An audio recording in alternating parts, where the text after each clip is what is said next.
Good evening, everyone. I am Bill, and you are watching Late Night on Weird Fantastic Toy Adventures. It's good to see everyone here. Let's hit the comments over here and let's see who all has shown up tonight. Ah, Susudio was here first, and she says, "Hello, Bill. Hello, Susudio. Good to see you." Johnny Sorensen says, "Finally, the Eternian has come back to Late Night." And then Motu Joneser came in and he said, "Money is what we receive when we sell tiny pieces of our time. We use it to purchase goods and services and things we don't need. I use mine for toys, comic books, and occasionally I pay the mortgage." And Johnny Sorensen says, "I pay the piper." And here comes Pop Actor Rick. "Where is my money?" That works better for me. So, yeah. And George Valentine came in and he says, "Hello, everyone." And I said hello back to him. And Figuratively Speaking came in and said, "Hello, Bill. Hello." And Cobweb Collector comes in and he says, "Hello" to Bill and chat. "Hello there." And Gojatron, my favorite kaiju robot monster, says, "Money is a terrible master but an excellent servant," says P.T. Barnum. Very good. And then Nightbot came in and then Figuratively Speaking said hello to Nightbot. And so I said hello back to him. And Nightbot says hi back. Late Night with Bill Letterman. Yeah, okay. Change the Letterman to Thompson and you got it made, man. As a matter of fact, when I do the commercials, I do his commercial breaks that way too, but I changed the name out. And here is Miss Deborah Poe, and she says, "Hi, Bill and Sir Clifden. In my golden years, my money goes to the doctors." Yeah, I get it. And Motu says hello to Miss Deborah, and Pop Actor says, "Car payments is what costs me the most in life." Yeah, car payments. I don't have house payments anymore, thank the good Lord. But yeah, no mortgage over here. But we still got car payments to make, at least on my truck. Uh, but come first of the year, I'll have that paid off because I only put 4 years on it, and that's a smart way to do it. Don't finance those things for 7 years. They get more money out of you than they should when they do that. Well, now that we got the chat caught up, let's bring in my co-host, Mr. Joneser. What's up, everybody? It's Joneser, your favorite comic book guy. So let's do this!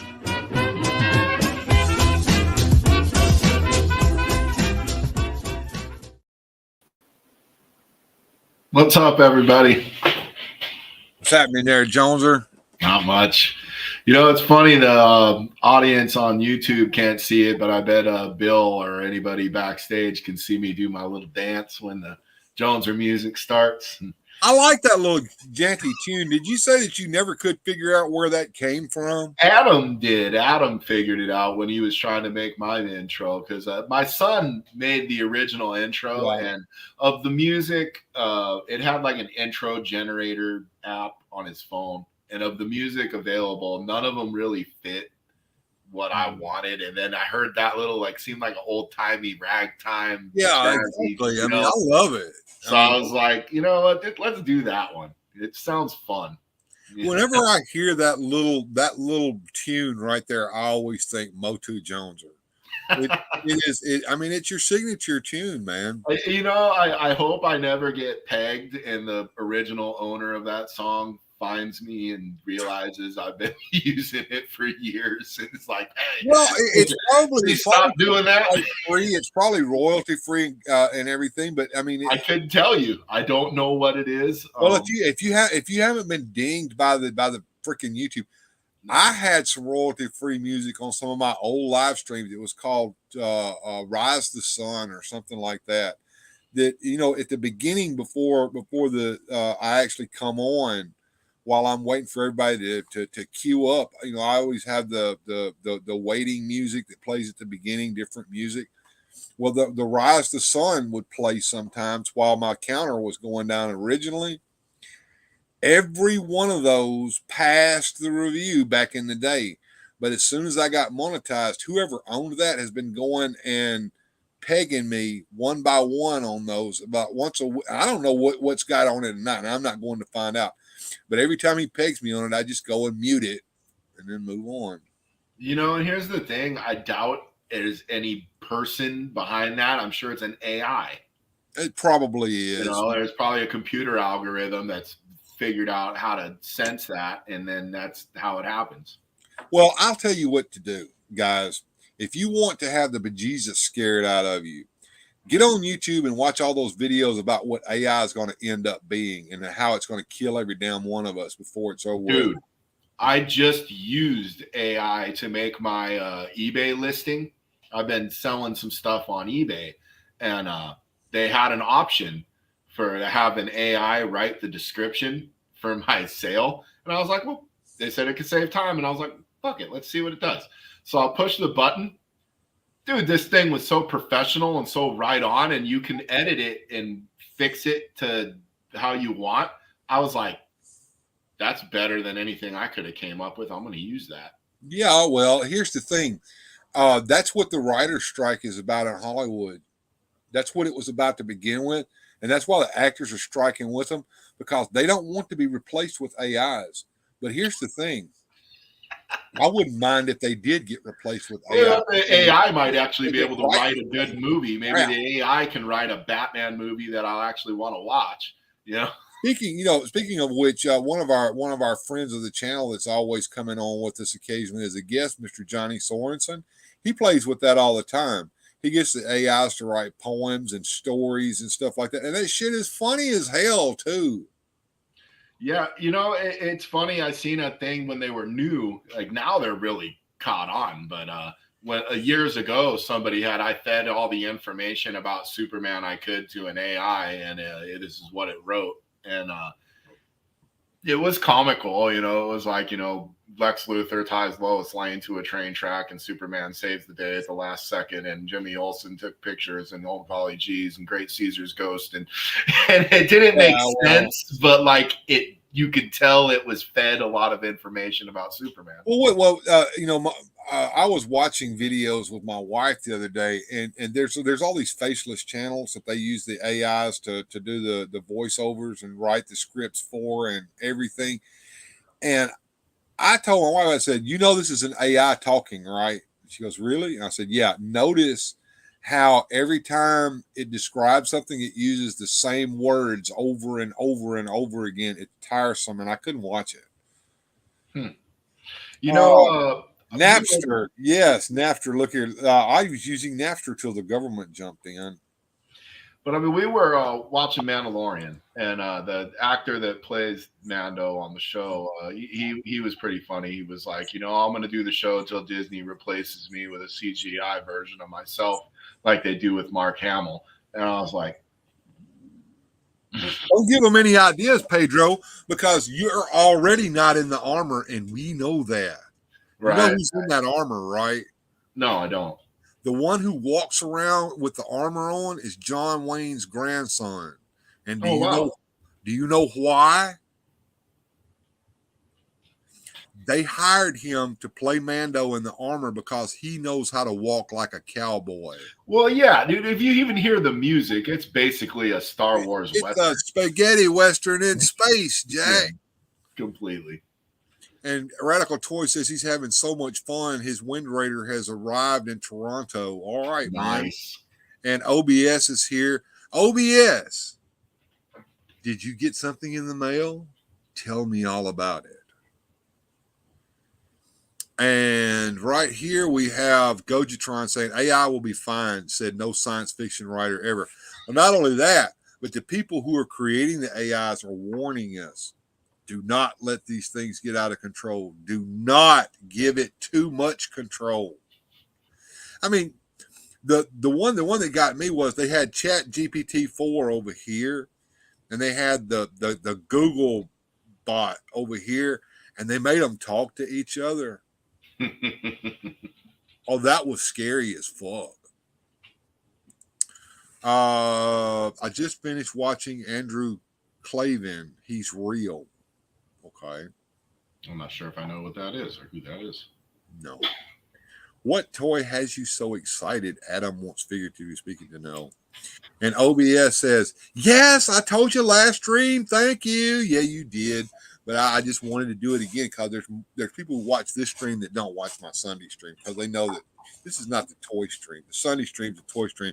This is the let's have fun and do crazy shit stream, like what is money. And speaking of which, we have a guest that will be on the show today, and I'm going to bring him on now.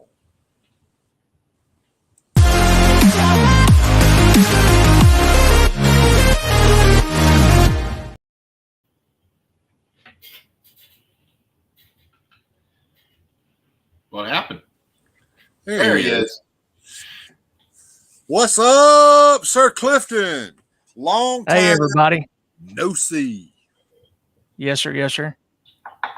And we understand that it has been a hot one there at the Sir Clifden household. It was very last week. Yes. Just to say the least. We find out in our modern times that air conditioning is a must-have. Absolutely. I don't know how the Cowboys did it back then. They did that on the plane. They stank to high heaven, and whiskey's how they did it. I used to watch those old John Wayne flicks, and these guys would be out in the desert, right? And one of them would be thirsty, and John Wayne would toss him the damn flask out from inside of his inside jacket, and he would drink some whiskey. That does not hydrate you, people. Don't. No, it just makes it where you don't care. I think you can really do that, okay? No, it's not that it's satisfying his thirst. It's making him that he doesn't give a crap about being thirsty anymore. Yeah, but you're still going to die in the desert. At least I'll be drunk.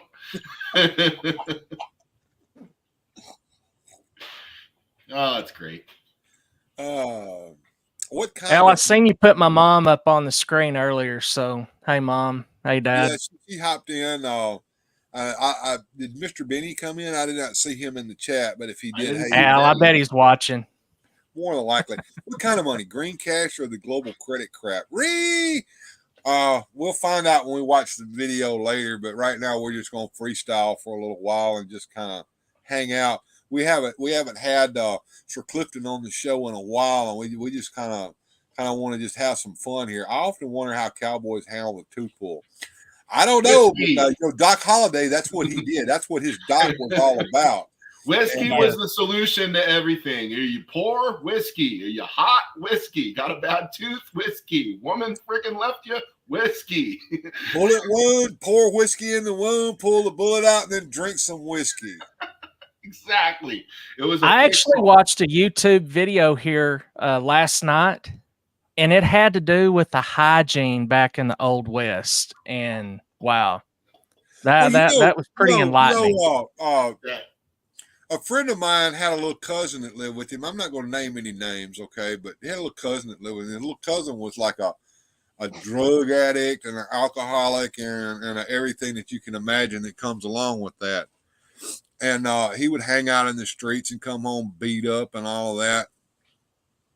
And he got hit in the mouth, and it busted his lip wide open from one side all the way to the other. And I said, dude, did he go to the hospital and or anything and get that cleaned up? And he goes, no, he just drank a bunch of whiskey. He said that it would disinfect everything in his mouth because it had alcohol in it. Wow. This is the guy, I shit you not, people. This is the honest to God truth. I never thought I would see something like this in my entire life. All right. Have you guys ever been to like a bowling alley? I'm talking about the really sleazy bowling alley, the one on the bad side of town where you could buy like pitchers of beer. Absolutely. All right. Yeah. Towards the end of the evening, when things are starting to wind down and people are getting ready to go home, the games are over, the house lights are starting to come on. There's pitchers of beer up and down the table with various amounts of liquid in them. I know where this is going. Sometimes there's a cigarette butt floating in one of them. This is the man who went and poured them all into one pitcher so that he could drink it all. Oh man, that's Catch messed up right there. syphilis. I'm not joking. He did this. And he was also the one that was out retching out behind the car after he got through doing that, throwing his guts up. So, yeah. Someone has joined us that I wasn't expecting. Let me see if I can get him in. Do I have an intro for him up? Probably not. Radical, I wasn't expecting you, brother. He popped back out. Okay. I do have an intro for you. And like a shadow. I was going to intro you, Radical. Come back if you will, and I'll put you right on the air, Jack. Monitor the comments there, Joneser, and see if he says anything. If he wants to come in, I'll put him right on the show. What do we have here? Whiskey. The cause of and solution to all of life's problems. Almost. The cause is basically, I don't know, the solution is short term because once it wears off, the problem seems to return. Well, see, my uncle figured that out. You just never stop. You never get over the problem. Just stay away forever. You just don't quit. That was the problem, all the quitting. If you just stay drunk, you never have any problems. No vodka for me tonight. Morrow on the salty stream. Okay. Pop Actor Rick says, I need a whiskey. I'm single. What did they do if they had a kidney stone back in the cowboy days? They suffered like a motherfucker. That's all I could tell you. What you do nowadays, too. Yeah. You ever go to sip a can of beer where it had a cigarette butt in it? No, I've never done that. But I'll tell you what I did see happen one time. Do you remember when Coca-Cola came in glass bottles? Yep. We used to have these racks beside the Coca-Cola machine that would have bottles in it from where you got through drinking the bottle, and you would put it back in that rack so the Coca-Cola man could take them back and rebottle them. If you always remember, there would always be various amounts of Coca-Cola in the bottom of those bottles. And usually one of those bottles had a cigarette butt floating in it. I saw somebody drink a cigarette butt out of one of those one time and throw up. So, yeah. I bet.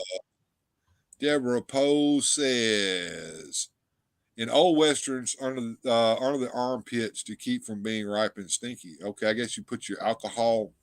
That's alcohol abuse because anything that doesn't go down the gullet is abusing that alcohol. Oh man!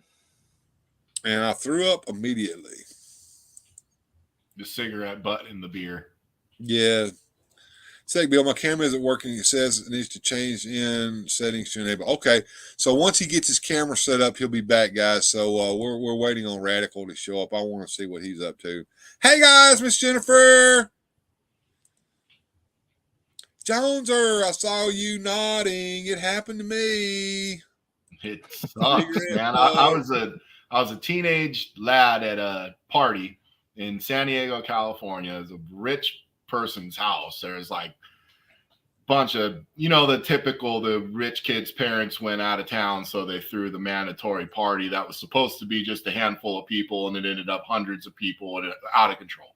So beer everywhere, people drinking. All in the yard, the house wrecked, the police called. Oh yeah, dude. This place got destroyed. And these people had the money, so I didn't care. I didn't even know who these people were, and I don't even remember how I got there or was invited. Anyways, I'm drinking on this balcony. Alcohol was involved. Yeah, and I was 17. I wanted to be a part of that. So I'm on this balcony, and I'm still young, and I don't know the game. Like nowadays, my beer don't leave my hand. Right. You don't put it nowhere. So I put it on the railing of the balcony. You got to imagine this like a movie. Like there are people everywhere. It's asshole to elbow. You can't move. There are people everywhere. living room, balcony's full. I don't know how the balcony didn't fall off the house. There's so many people on it. Anyway, I put my beer can down, go to the bathroom, gone long enough to pee and come back. Felt like 5-10 minutes to me.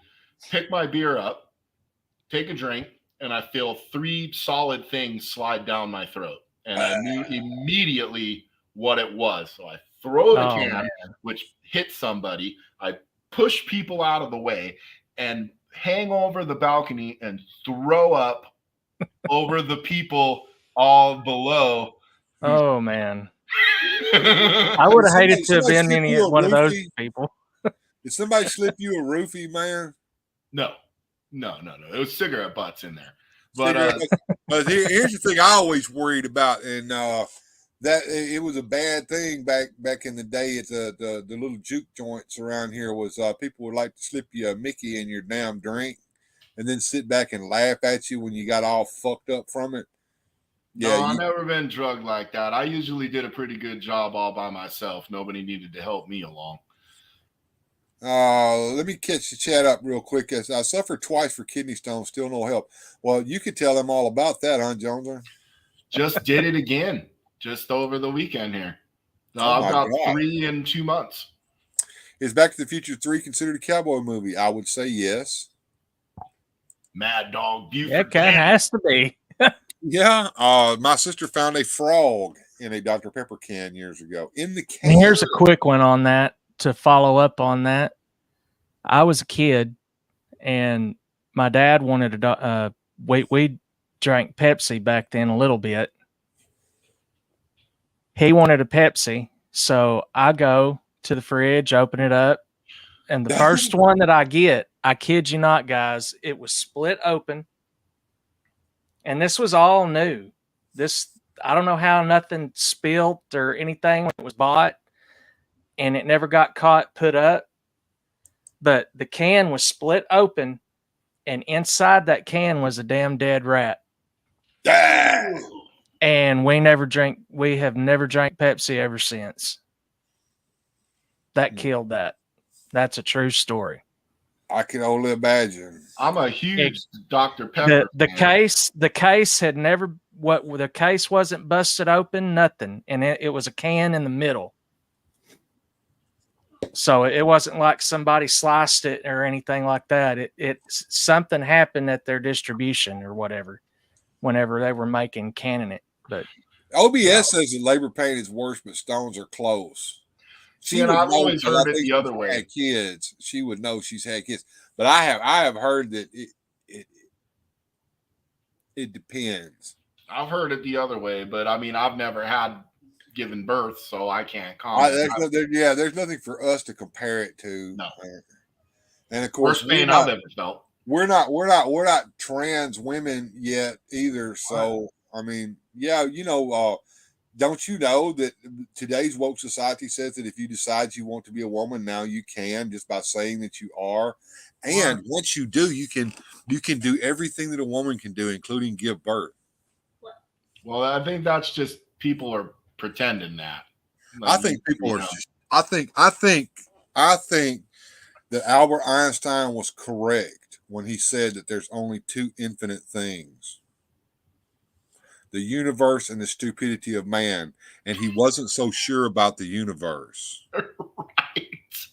Man, yeah. I don't know. I mean, it helps these people to believe that the man can give birth to a child. And I guess I don't give a shit what they think. You know what I mean? It doesn't mean anything to me. Well, did you see that woman that lost her job out there in California because she spoke at the city council against that stuff being in school? Okay, now you have my attention because I have kids, and if my kid comes home and starts telling me some freaking nonsense, then I'm gonna right away be like, look, there's people in this world that it makes them feel better if they can. Yeah, I don't have a problem with those people. But science is still real. Up is still up. Down is still down. Water is still wet. Fire is still hot.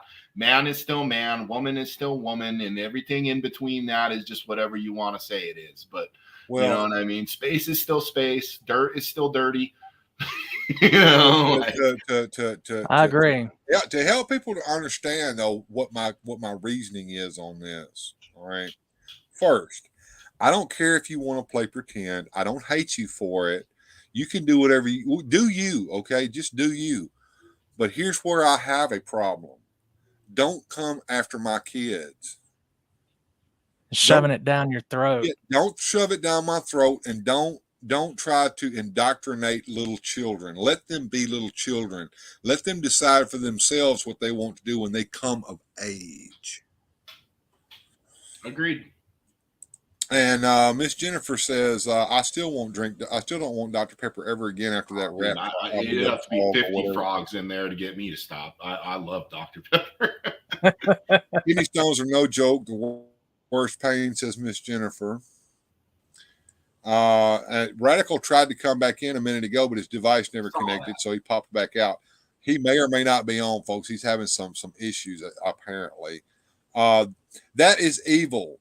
Slipping someone drugs without them knowing it is wrong on so many levels. Absolutely. Absolutely. Yeah. That has never happened to me, but my little sister. I've seen it happen to a few people. It's never happened to me either because, hey, if I leave a drink and come back to it, I don't drink it.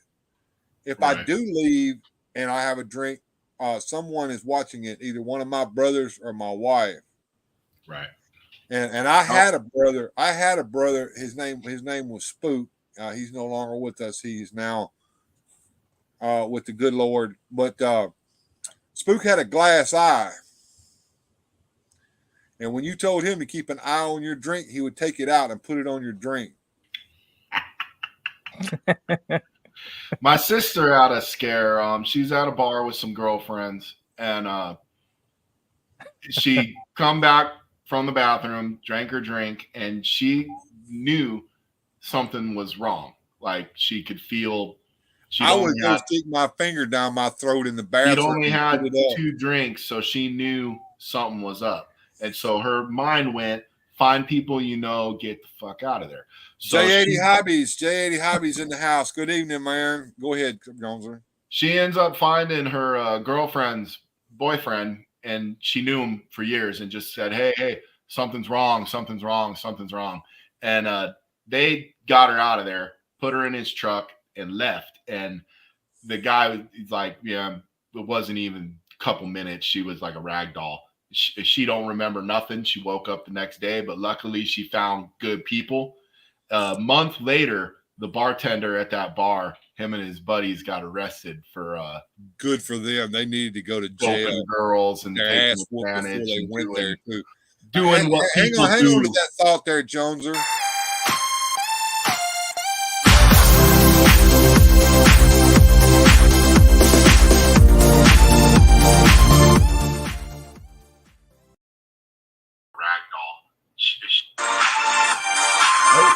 You guys hear me?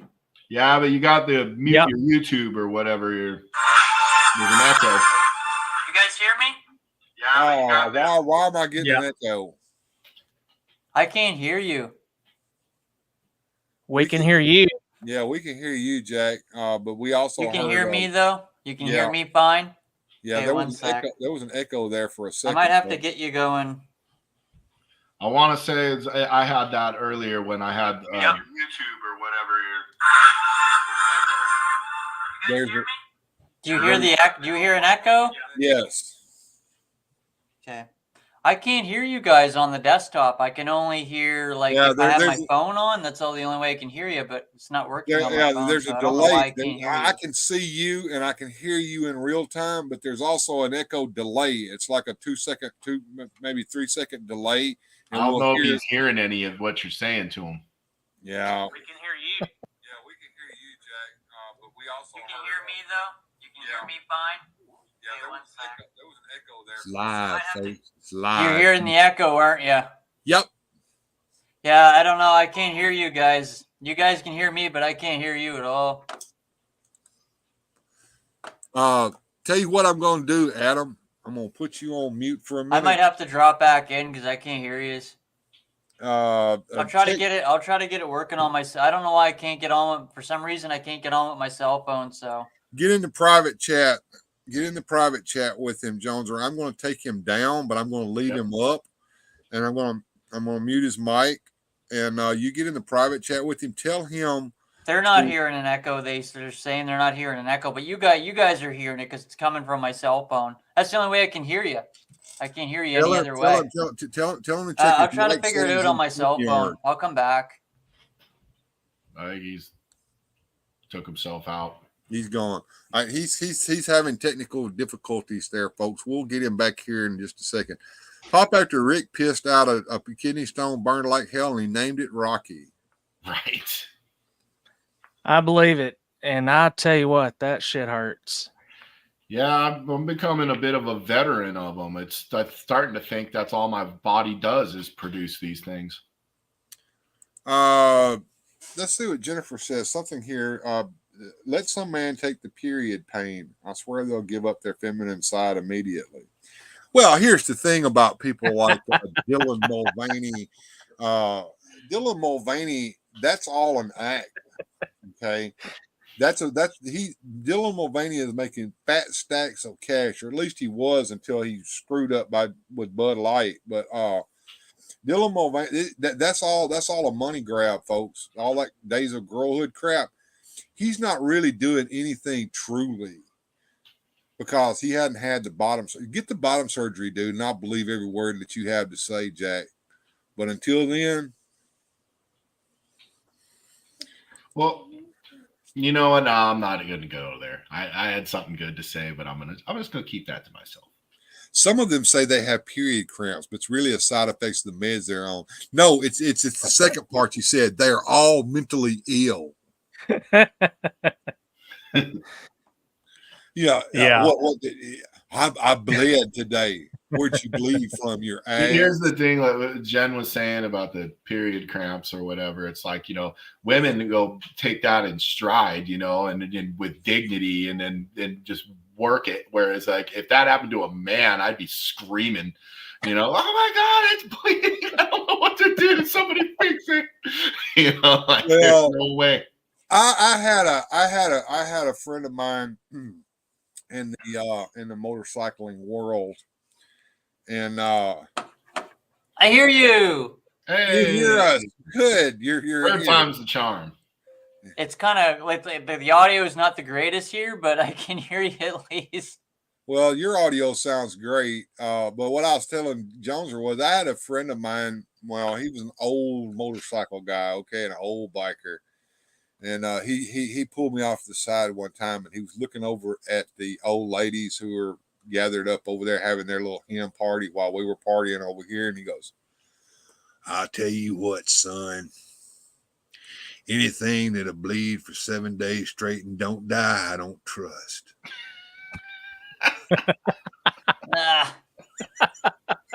An oldie but a goodie. What are you guys up to anyway? Man, well, I gotta tell you, man, my flight was freaking freaky. I haven't been on a plane in like 20 years. I haven't been on a plane in longer than that, Jack, and I probably won't ever get back on one ever again. They're freaky. They have stuff that men can take that makes a liquid come out of your nipples, but it's not milk. And these guys think they can breastfeed now. I always think of that Family Guy where like Peter has Stewie, and then like Stewie's starting to breastfeed on Peter, then he pulls a hair out, and then he's like, oh. Have you seen that? All I could think was, you remember that first Ninja Turtles movie where Raphael was like, oh man, oh man, oh man. That's all I kept freaking thinking when I was going up in the sky. Goji Tron says, where else can you go on YouTube for kidney stones and beverage horror stories? Hit that like, folks. Absolutely, man. Thank you, man. Yeah. Thank you. OBS says that she's never flown and never will.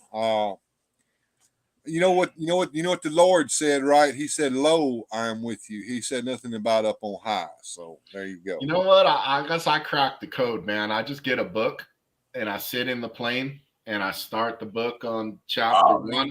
And then by the time we land in San Diego, California, I'm probably just about finishing the book.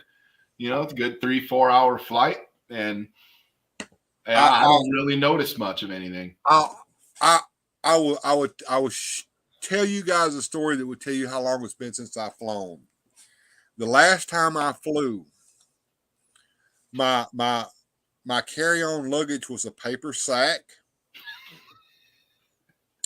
and inside the paper sack was a bottle of Coca-Cola, a can of Vienna sausages, and a fork, metal.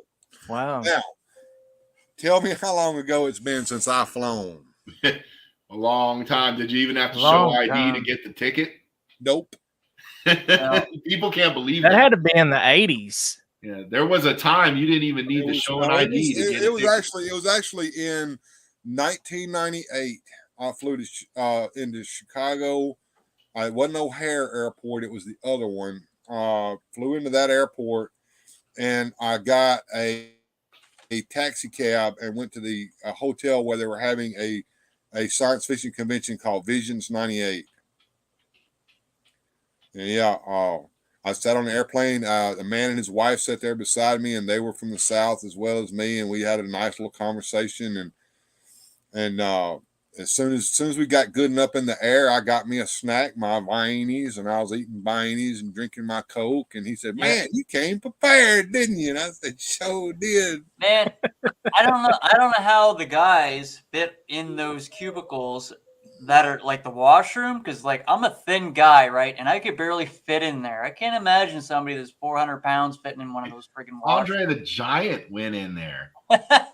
Or at least his butt did. I don't know if the rest of them did. Yeah. There was a podcast somewhere where somebody was talking about that, and the question, I think it was Dutch Mantel. They asked Dutch how did he go to the bathroom on the airplane, and Dutch said, "I don't freaking know." I think he just stuck his butt. Could you in the room imagine and hoped for the the best. stewardess have to stand back there in the back and hold up his sheet or something while he takes his pants down and sticks his butt through the crack, the little door frame and kind of aims it towards the commode. Okay, here's a question, because I don't actually know the answer to it, and I was having this debate with my sister's boyfriend. When you flush the toilet, where does it go? Does it go up in the sky, or does it go into like a septic tank inside the plane? It depends upon when you flew on the airplane. If you flew on the airplane in the 70s and 80s, it went outside the airplane and became rain upon the ground. I'm just imagining I'm sure now they have a tank full of that blue water that catches it. Yeah. And somebody has to go dump that. But you know, that's like back in the old days when you got on the railroad train. Anybody ever got on a passenger train? And when you flush the commode, you can see the railroad tracks underneath. My grandfather had an old mobile home that had that where it was a hole and it just opened up and it in the street. Well, when I flushed the toilet, I literally thought I was gonna get sucked in. It was that powerful. I was like, where in the hell is this going? Well, you know, I mean, damn, Chevy Chase nearly did in Vegas Vacation. Oh yeah. That was such a good movie. Okay, hang on, guys. We're talking about Viennas and spam now. I have to tell you where this stuff comes from so that you know, because it is an educational time sometimes here on late night. So when they butcher a pig, okay, all the choice pieces of meat become ham and pork chops and things like that. And what's left over, they make hot dogs out of. Now there's things left in the floor, you know, just all over the floor. Well, they sweep all that together and they make like Viennas and spam and stuff like that out of it. Now, there is a product called potted meat, and I don't know if you guys have ever had any of this or not, but what they do then is whatever's in the corners of the room and down in the cracks of the floor, they dig all of that out and they make the potted meat out of that. OBS has got it from the Great Outdoors.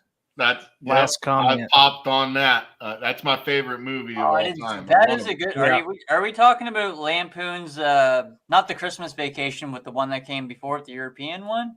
that the one you're talking about? Vegas was it where he got Vegas sucked in? vacation where he was on the airplane.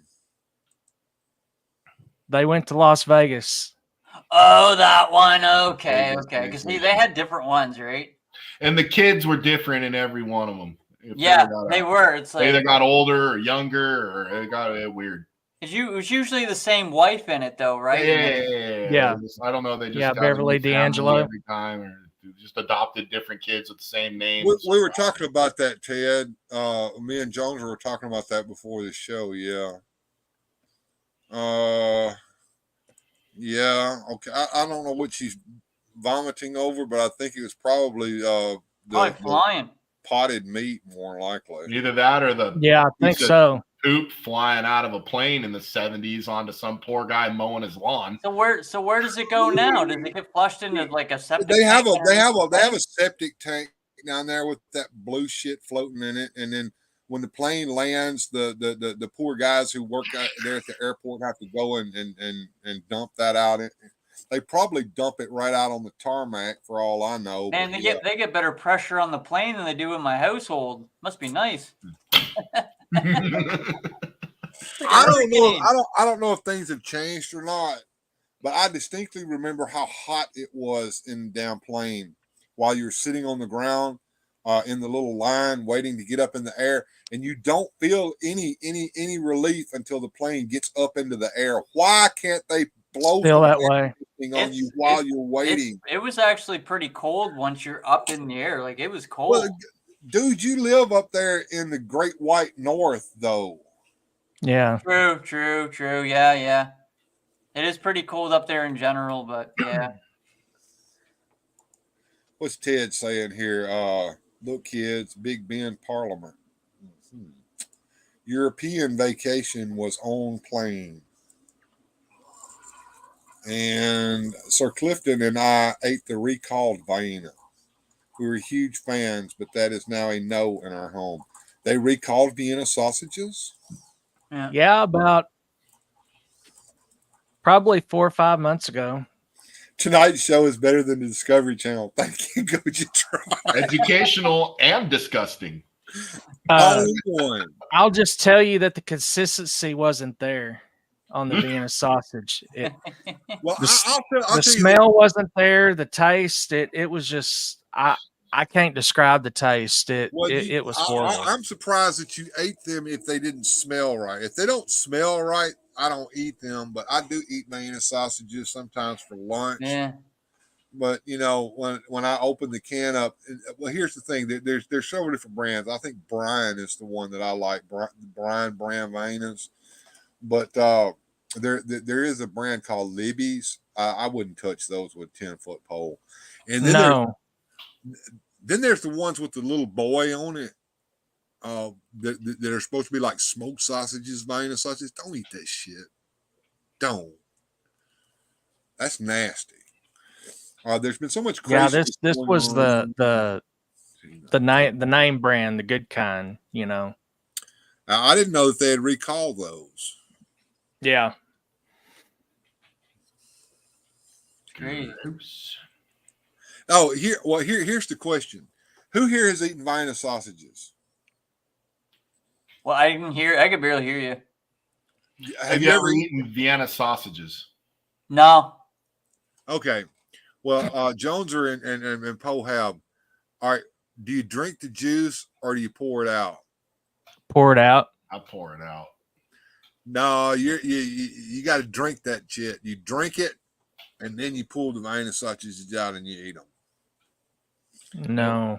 Not sausage that has juice. What the hell are you guys talking about? It's little canned wieners. Oh, okay. That'd be like drinking the hot dog water when you blow them on the. I'm just not doing it. Oh yeah, no thanks. Armor Star. Yeah, I'm not drinking the hot dog water. It ain't happening. Have you ever had pickled bologna?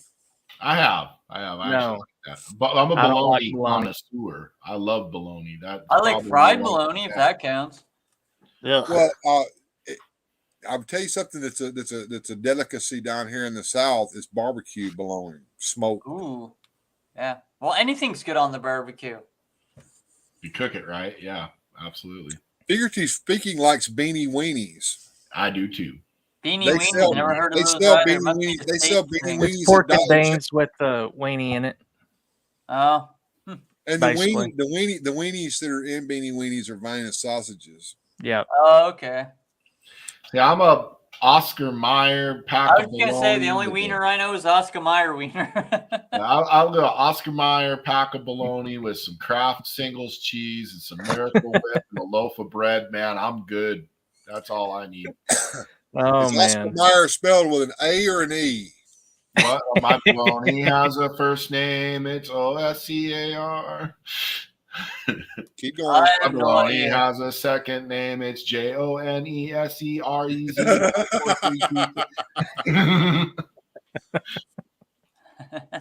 When I was a kid, not so often as an adult, drink the juice. No. Yeah, okay. Well, I did drink the juice. I throw that liquid out. Too damn salty and disgusting. It sounds to me like you've tasted it. You tried it. I got some bologna today. I had a craving for garbage. Well, that's what I had for supper because my wife is at work and I had to make myself some supper. And my supper was I got out 3 slices of bologna and cut them into fourths.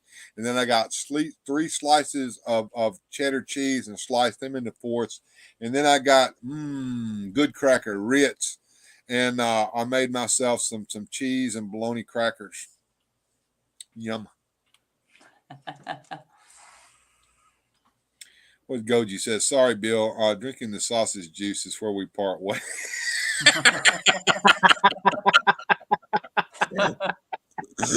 Fair. Oh. Fair comment. Hot bologna. I didn't even know. I can't even imagine sausage having juice. I don't even want to think about that.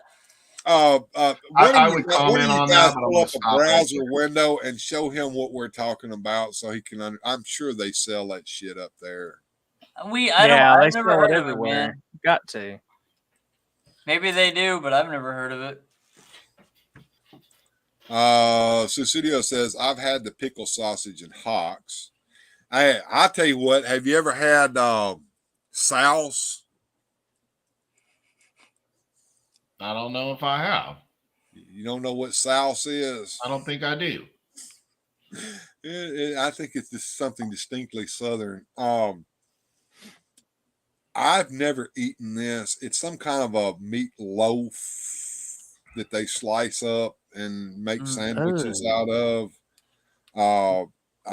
It's like head cheese, okay, but it's called souse. Yeah, you guys know That what sounds dulse is, though, disgusting. right? You guys ever heard of dulse? Dolls? Dulse. You know what dulse is? No, what? It's edible seaweed. Seaweed. Yeah. Now I'm thinking of the robot Roscoe Lee Brown or whatever in what was that movie? The Gristle and Logan's Fat. Run. That reminds me of that Run. John Candy movie, Great Outdoors. No, what was it? Something and from the fishes and seaweed from the sea, but then it stopped and now they came and we find out that everybody who was running in Logan's Run always ended up there, and he chopped them up into food to feed the people in the city. Yeah. You never watched Logan's Run? No, I don't think so. No. Good Lord, people, y'all have never seen Logan's Run? No. The I book have was seen better than the movie, but damn, the movie was good. It had that old man in it with all the cats who was living in the Capitol building. the only movie with Run that I've seen in it was The Running Man. Yeah. And John Snyder, Bo Duke. He did a movie, I think it's Johnny Macon's Run or something like that. That was a good movie. But I've never seen no Logan. I've got to show Adam what Vienna sausage looks like. Yeah. All right, so let's pull this Sounds up. made up in juice. I will show you what it looks like here. Hang on. Present. Yeah, Cannonball Run. Mom put that one too. Share screen. Cool runnings, man. Cool Runnings. Jones, start sharing some of that chat in there. I see. Screw I think Your that was Feelings. Candy's last movie was Cool Runnings, wasn't it? Or no, that was Canadian Bacon. No, Almost Heroes.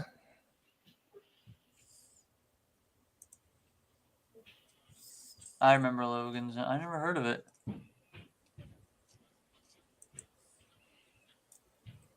No Rocky Mountain oysters. I have never eaten those, but I've had rooster fries.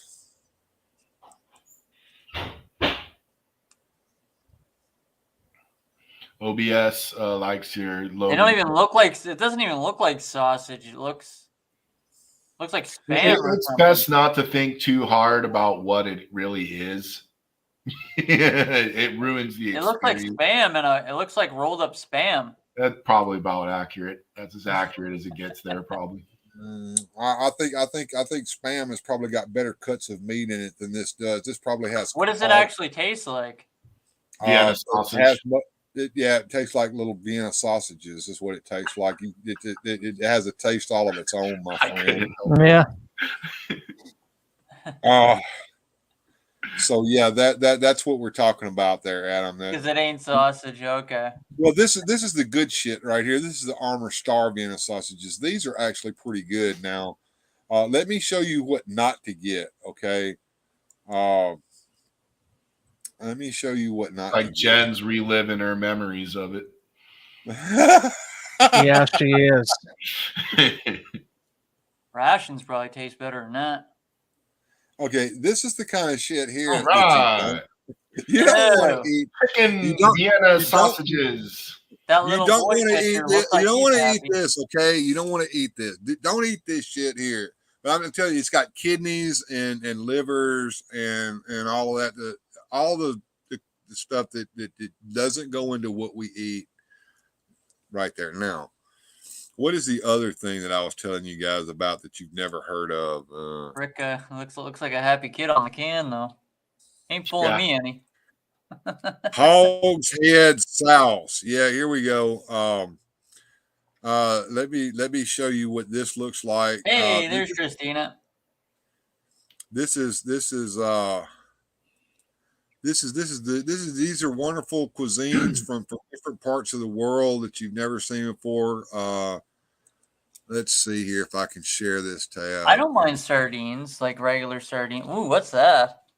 That is hog's head sauce, my friend. The hell? It looks like sardines on a let me. This is some kind of a loaf, okay? And this is just one slice of it, and you put this on like bread and make a sandwich out of it, and you eat that.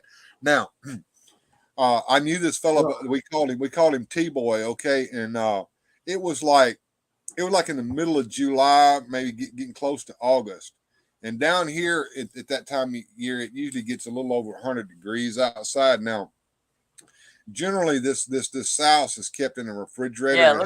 Yeah, it has to be kept cold. It has to be kept cold, okay? And so we stopped at the Three-Way, which is a little bitty tiny store out in the middle of nowhere where three roads converge. And we were on motorcycles, and we went in there, and me and this other guy got bologna sandwiches, and T-Boy said, "I want some sauce." And the other guy looked over at T-Boy and said, "T-Boy, it's too about your bad pizza." T-Boy, it's too hot to be eating sauce. He goes, "Oh, I eat it all the time, no matter how hot it is outside." I swear to God, by the time he got that sauce meat sandwich outside, that sauce had melted. And it was just dripping out the sides of the bread. The bread was all had become. That's the nastiest thing I've ever seen. That was a good one, Goji. I don't know, man. Yeah, Goji, trying you about. I've never eaten. If landfill was a food, that's what it would look like.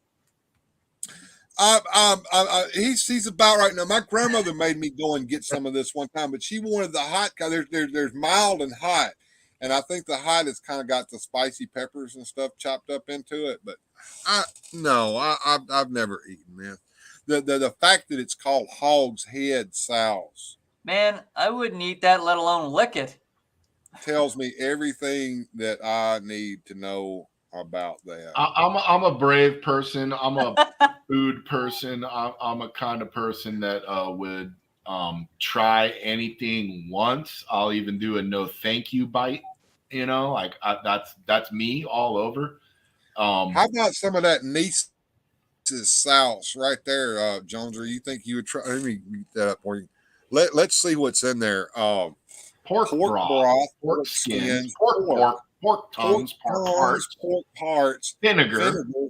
You lost me at cucumbers. I was in for all the rest of it. High fructose corn syrup. Well, they put that in there instead of sugar. Pork they used to put tongue. real sugar. I'm out. More vinegar. The Hold on, skins and the hearts, no problem. Cucumbers, I'm out. Yeah, the corn syrup is what makes it taste edible, right? Like the corn syrup's like a sweet taste, right? Yeah, I don't know. It's some of that sassy sauce. It's some of that sassy sauce. Yeah. I work at an organic vegetable plant, so to me, the more you put the potassium phosphate and all that other nonsense in there, you know, it's to me, it's the further away from what food is you're getting. Well, you're the one, and you haven't done this yet. And I want pictures, I want videos and proof. Oh, the tuna melt. Yeah, I'll do the tuna rare bit sandwich that Tuna Fish Sally made. Yeah, I'll do that. I want that to happen, and I want that to happen on my show. Send me the recipe. I'll do it. That Tuna Fish Sally gives you the recipe in her damn video. Just watch it over again. What month was that? You don't have to watch my video. It's on YouTube. Just look up. Your video's on YouTube. I'd rather give you the viewing hours than some Tuna Fish Sally I don't even know. How to make a sandwich. Cooking with weird, fantastic toys. Believe you me, Joneser knows how to make a sandwich. Cucumbers are good. They pickles. I like pickles, but I like plain old cucumbers, no. And I know my wife's told me the same thing. They're the same thing. No, they're not. I hate seafood, any seafood. Don't put that crap on my Subway sandwich. I will pick them off and complain. I don't know, man. Nothing like barbecue shrimp. It's the first thing that comes out of my side salad, too. Cucumber. Over the side. Don't put that crap in there. I ate a tuna fish salmon for 2 weeks till I got a paycheck. I still like tuna. I like all fish. I'm a seafood person. I've been on a seafood diet all my life. I see food and I eat it. I grew up on the coast, so like we used to go to those restaurants where you could like have like the catch of the day, so you could have something on your plate that was sucking seawater, 6 hours ago. I mean, it's as fresh as it gets. Yeah, we have crackling. I know exactly what crackling is. Pork skins and stuff like that. Pig's feet. Now, I've never eaten pickled pig's feet, but I know that my grandmother used to eat them. You'd go down to the store and you'd say, need 2 pickled pig feet, please. And he'd put them in a little paper sack. And of course, it would have like a stain down there in the bottom of the paper sack where the juice would collect. No. Pickled pig's feet. All right. I want to go around the panel here real quick. What's the grossest thing you've ever eaten that you actually liked? Oh, fuck. That's a hard one. Are you talking about what it is or what it tasted like? Just general conception. Most people would think it was disgusting, but you enjoyed it. Rooster fries. Do you know what rooster fries are? I do not. Oh, I got one. Go ahead. Squid. Okay. I've eaten squid before. I don't care for anything with suckers. It just tastes like fish. Yeah, yuck. I've had octopus and squid. I didn't like it. Anything that's got little suckers on it, I'm not eating that shit. All right, Jared. What about you, Jack? If it's gross, I stay away. No, something that would be considered gross, but you Or actually that like, most people don't like, but you do. or most people would think it was gross, but it's actually probably pretty good. The other one would be holiday fruitcake. I love that shit, and nobody will eat it. Bill, you will get every one of them someone sends me because those are terrible. Well, here's the thing: they have to be fresh. I don't care what the meme is that the fruitcake can be 100 years old and you can still eat it. That's not true. And yeah, I know people have regifted those things a year later. That ain't edible. But a fresh fruitcake, and now I'm not talking about the kind that come in that little square that's Right, wrapped that's up how in- I think of it. No, I'm talking about one that comes in that round tin Yeah. that's actually cake. That shit's good. I'll go with that one. Okay, I never had that before. Then I've only ever had it in the squares. Yeah, Hostess I've used had to the make them, but they one don't Bill spoke anymore. about the homemade. Yeah, it's made in a bunt pan, so it's round and it's got a hole in the middle, and those are good. But the little square thing that you see that's wrapped up with the transparent shit, that's nasty. Okay, no. It's vaguely fruitcake like, but it doesn't have the consistency of cake to it like the one that's round. Jared knows what I'm talking about. I see him nodding. Yeah. Right. It's all in how it's cooked. I mean, squid. Okay. And OBS likes fruitcake too. Okay. All right. Pop Actor Rick says the fat from a T-bone steak. I'll go with that. Yeah. Well, like here's that. the thing. Oh no, that's actually really good. It tastes good. It's not good for you, but it tastes good. Yeah, it tastes excellent. Well, here's the thing. Yeah. I got into an argument with my son-in-law about this. All right. I like boneless ribeye steaks. He likes T-bone steaks. I said, okay, that's fine, but you're getting more bone than steak in your steak, and your steak looks bigger than mine, but I get more choice meat here. He goes, well, all the flavor comes from the bone. That bone ain't giving this shit flavor. It's all that nice marbling that you see in there, and that's that fat that's marbled out in the meat. There's where the flavor is coming from. Correct. Yes, milk and Pepsi does taste good, and here's how I couldn't imagine that. Never tried it though. Okay. Have you ever had an A&W cream soda? Yeah. No. Yeah. Oh yeah. Do you know what that is? It's milk and root beer. Cream. They add cream to the root beer, and it makes cream soda. I would have never blew thought my of that. mind. I would have never. I just blow Joneser's mind. Okay, so imagine putting a little bit of milk in your Pepsi. It would be like a cream soda, but it would be cola tasting instead of root beer tasting. I am now doing that next time. I don't know. I'm still not Laverne and convinced. Shirley, yeah, you ever watch Laverne and Shirley? That was Laverne's favorite drink was milk and Pepsi. I love me a cream soda. Me too. my jam, Especially the A&W stuff, like you said, it's really good. Especially the stuff from the States. Did you know that A&W from this or cream soda from the States and cream soda from the Canada are two different colors? I did not know that. No, I Yeah. didn't. Ours is pink. Your guys is brown. No, it's not brown. It's yellow, piss yellow. Well, whatever. But ours is pink. Brown, yellow. Ours is actually pink. Wow. Why is it pink? I have no idea. For I guess the same reason that pink lemonade is pink. They put a little pink food, red food coloring in it, maybe.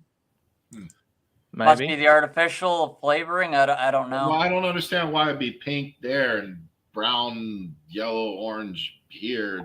I don't know either. Root beer floats are good. Yes, they're very delicious, and ice cream is made with Milk. No, I'm connecting all the dots. That feels like the end of the Usual Suspects. The coffee. That is falling right in there, slow It makes motion. sense Like what he's saying, but at the same time, it sounds gross. my whole world is changing before your eyes, and I I love the look on Joneser's face and his mind just. it did, dude. I was like, dude, you might have cracked the code. You never know what you'll learn on late night, Jake. Right. You never know. You never So know. we were getting into food, and we were somewhere from poop falling out of planes, and then we were doing like gross wrestling stuff, or maybe that was before. Were we eventually going to get into money? Yeah, I don't know what the shit is. I chase it every day. It's the paper chase. It starts on Monday and it ends on Friday, now Saturday for me. But what is this, and why do we need it, and what does it do for us, and where did it come from, and all that? Inquiring minds do want to know. Are we ready to watch that, or we want to keep on with this bullshit? I'm good either way. I just was wondering. I got it queued up down here, but before I do that, I've got these two guests down here that I haven't had on the show in a while. Loving this. I do. So first, we'll start with Sir Clifden. Do you have any new things that you would like to show off today on the show, or anything that it's really mind blowing? And I don't want something that's that you have planned for a future show. You can plug that if you want to, but I'm just looking for something that's going on. We haven't seen you in a while. We know your channel has had its ups and downs because of various reasons, but it's coming back strong now. I guess. Here we go. You need money to buy all that disgusting food that we just looked at. Right. All the stuff I like's cheap. Okay, so what I'm going to do tomorrow on my show tomorrow, first things first, I'm doing a part 2 of episode 17, which was Moss Man, if I'm not mistaken. And so I'm going to be bringing back out Masterverse Moss Man here. Mm-hmm. And I flocked him. Oh, you flocked him. Yeah. Oh my God. Look at that, folks. That is absolutely gorgeous. It is. And it looks like you use several different colors of flocking to really bring that out. Basically, you go to Michael's, Hobby Lobby, somewhere like that, and you can get your foliage variations. Peat moss, I think, is what they call that. It comes in little plastic bags, right? Yeah. The belt is fall foliage, so I put that on there. But there's like just different moss foliage for him because he's moss. Well, Sir Clifton, the question that comes to mind, and I'm sure the chat is wondering this as well, does he smell like the little pine freshener that you used to hang in your car on your car rearview mirror? Well, I wouldn't go that far with his smell. I put a little scent on him, so he kind of matches up with good old Origins Moss Man that everybody here in the chat, he's good friend here to everybody. Bjorn Jorgensen. Mm-hmm. He come across a Moss Man Origin there in Oklahoma where he's at in his area. And this Walmart has all the cool stuff that we all want. It does. It literally does. Because he messaged me. My mom and my dad had went up there where he's at in his area, and they were going to get this, and they never did find it. And they went to the different Walmarts and everything. Well, the very next day, he asked me that day, he said, did your parents have any luck with that Moss Man? I said, absolutely not. He said, wow. He asked where they went. And I told him. The very next day, he messaged me on Instagram first thing of a morning. And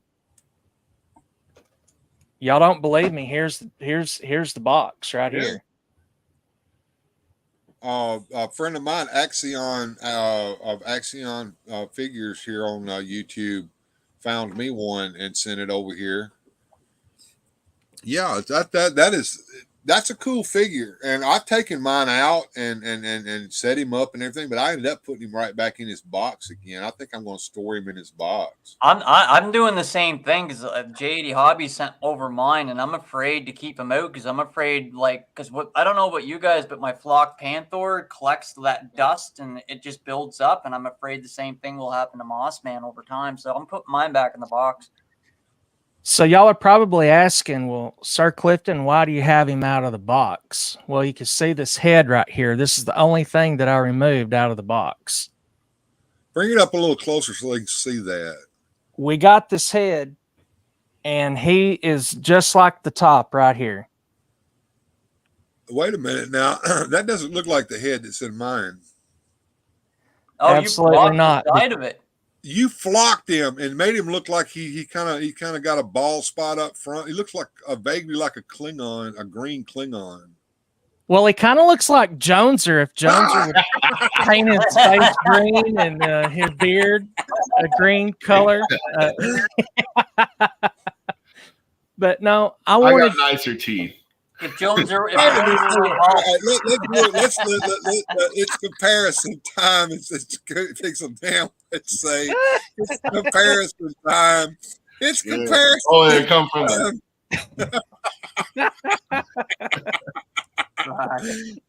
vaguely does look like Joneser.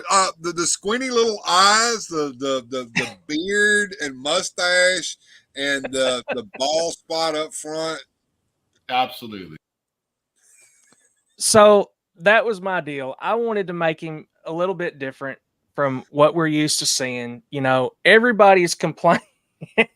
Live action Mossman. Blend into the toys. Like camouflage. Green face paint. What was that shit they used on Lou Ferrigno for Incredible Hulk? We can paint grease paint. Yeah. I'm not going to use the head. I like the one that's on it. I just wanted to do something different because everybody's complained about that not being flocked. So all you got to do is just go to your Hobby Lobby or Michael's, somewhere where you go buy hobby stuff, you know, where you can decorate, and just get whatever kind of sticky adhesive stuff you want to put, brush it on, and then sprinkle the foliage on, and there you go. I just gotta say, and I said this when we were private, but I love that Masterverse Mossman. That thing is just sweet. It is. I mean, you have done an excellent job of customization there, my friend. Well, I will say it's certainly an improvement because I'm not a fan of that Mossman, just like the toy itself, because it looks too much like Swamp Thing to me. But you did quite the improvement to it. No, I agree. And Adam, I was saying earlier that I think that it was the weakest of the act. Oh, me too. I thought he was the worst. And now he's line, like, Jared's version, or Sir Clifton, sorry. Yeah, his Sir version Clifton is what makes it one of the better. Of that's because it's made with love, and it is probably worth more now than it was before he did that, folks. In my opinion. I would have been proud if it would have come like that, but if I could do that live, Rick, I would. I would make a split, and I would have like Joneser's head here and that flock head right beside it, a la Spider-Man. You know, I just need to find two pencils or something to stick. It's so weird because he has quite the departure in his design compared to all the other characters. All the other characters have that similarity, but he just his character design to me looks so friggin'. It doesn't look like Mossman. Here's what I was ranting about earlier, and Joneser can back me up on this. Okay, Mattel, you made us spend as much for a Mossman as it cost to buy a Panther, which is twice the size of Mossman. Just because you flocked the damn thing, right? But you didn't flock the extra head, the Joneser head. We are now referring to it as the Joneser head. Joneser head, yeah. The there we go. Beast Man head. You couldn't flock it too for 40 fucking bucks. Right. I mean, well, seriously, Clifton, what did that cost you to flock that little head? 40 cents? Yeah, basically. The glue was the highest part. So, the price of the glue and then add the 40 cents. You bought a whole thing of glue, but how much of that glue did you use? Right. Not very much at all. Right. Right. No, it doesn't cost anything, but you got to think that's that 40 cents per each character that goes into that shareholder's hand. Yeah, but they gonna sit there. I know we think of it. I think we think of it as it's dirt ass cheap. But you got to remember, shareholders come first, customers second when it comes to Mattel. That's just the way it is. Seriously though, like for that 40 cents, you charge an extra $3. You don't need to charge an extra freaking 20. No, I know. That's crazy to me. Joneser was believed to be dead, and he must let the world think that he is dead until he can find a way to control the raging Mossman spirit that dwells within him.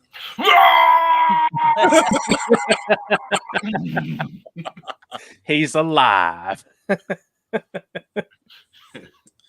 McGee is following him around. Don't make me angry, Mr. McGee. You wouldn't like me when I'm angry. Thank you, John. I appreciate it.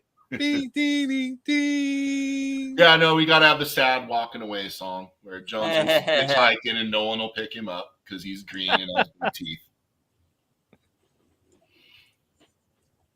All right. I just keep looking at your vintage collection, Joneser, and I just keep drooling. I'm like, who's back there? I'm gonna have to do a video where I showcase that. That's the number one comment I get is you're always showing off the new stuff. You never bring out the old stuff unless you're showing off something new. It seems like a lot of fans want to see that stuff they had when they were kids. Maybe that'll be where I can find the joy in doing the most. There you go. That's a good idea, man. Start showcasing some of that old stuff, bring it back out. Well, let's get Adam to tell us what he's been up to, because Adam's channel's been going gangbusters from day one, and it all started with the Geek News, right? Yeah, that's where I really hit the niche or the marker, or wherever you guys call it. That seems to be the niche. But my real coverage, though, the stuff that gives me the most crowd, and I don't know why I'm the only one out of all the toy guys that covers it, is Mattel Creations.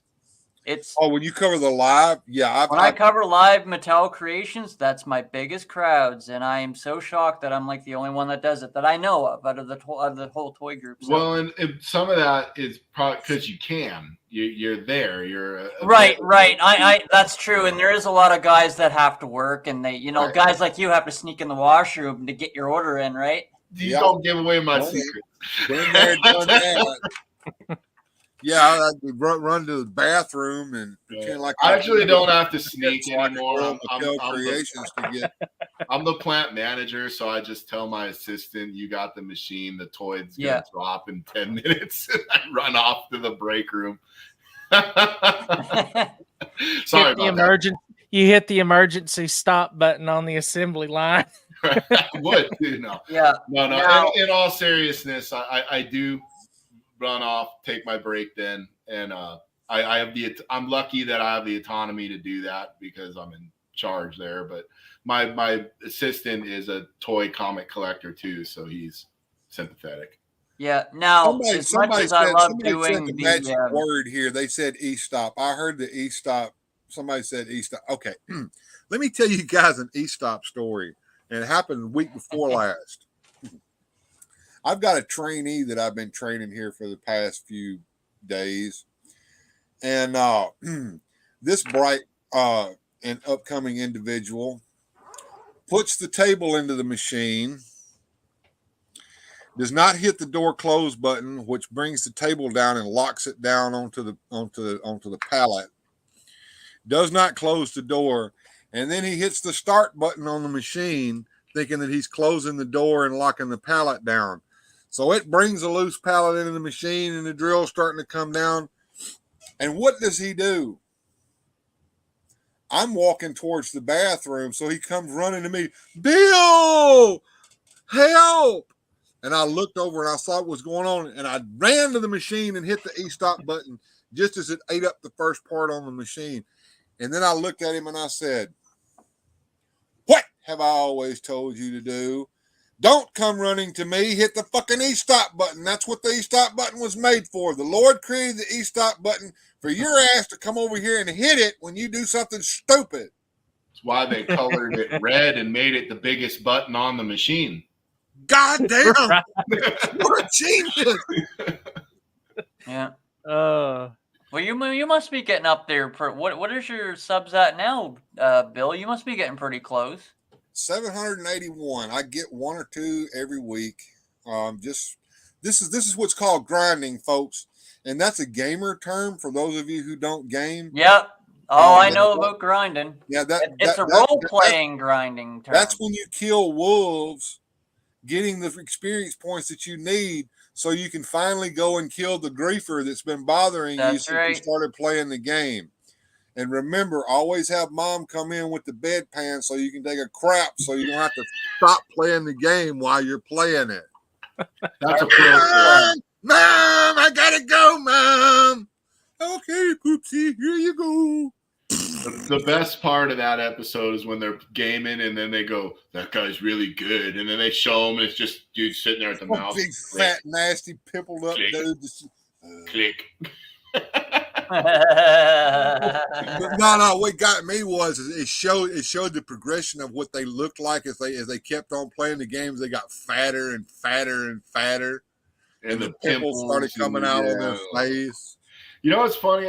Years ago, I worked at the Arby's, and this was when EverQuest was the thing. Everybody was big on the EverQuest, and there was a guy that worked there with me, and he looked like what they made those South Park kids look like in that episode.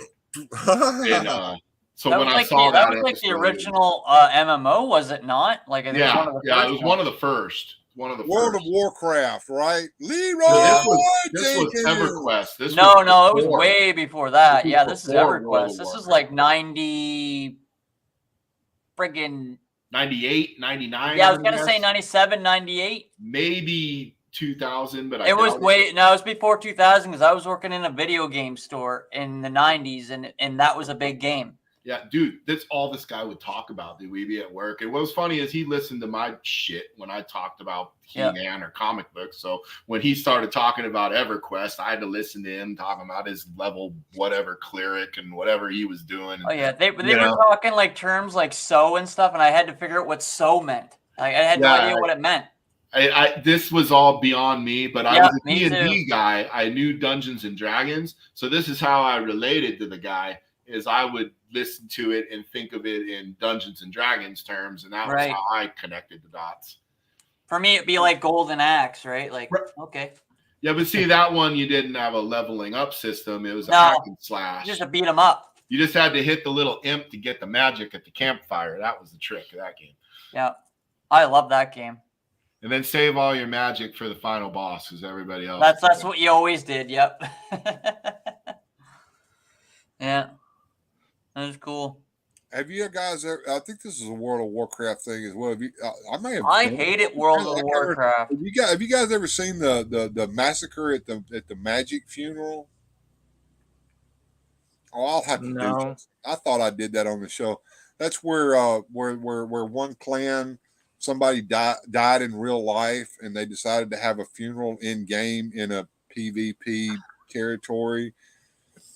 And the bad guy clan came in and massacred everybody that was there during the funeral. That's ruthless. I love it. Wow. Yeah, that happened. Yeah. All right. Have you guys ever wondered what money is? I have.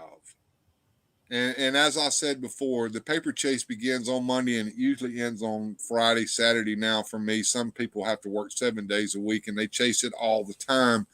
But what is it? And why do we need it? Well, we have the answer right here. Let me put it in the stream and let us watch this.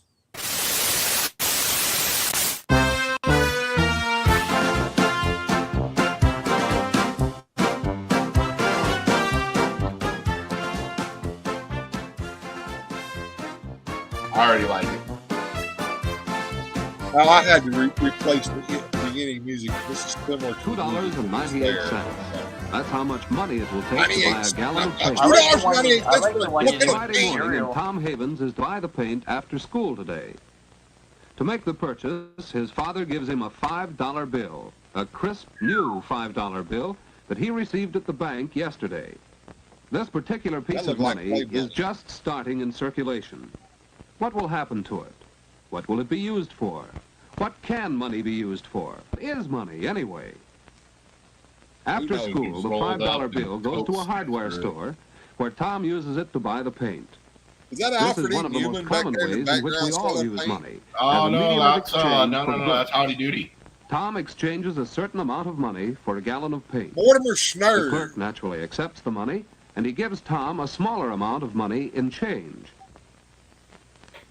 And so the $5 bill has found its way into this cash register. But it doesn't stay long. It's to be used to pay Mr. Kelly an electric work he has just done in the store. The store is not paying for wire or fixtures, special services.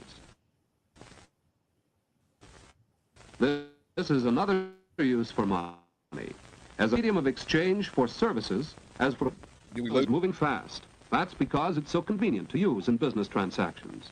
In fact, it's hard to imagine doing business without money. Yet for thousands of years, people did get along without money. In primitive days, living was simple and each family produced whatever it needed. The first kind of business was barter. A good stone cutter, for instance, might make a few extra tools and simply trade them for furs and other things he wanted.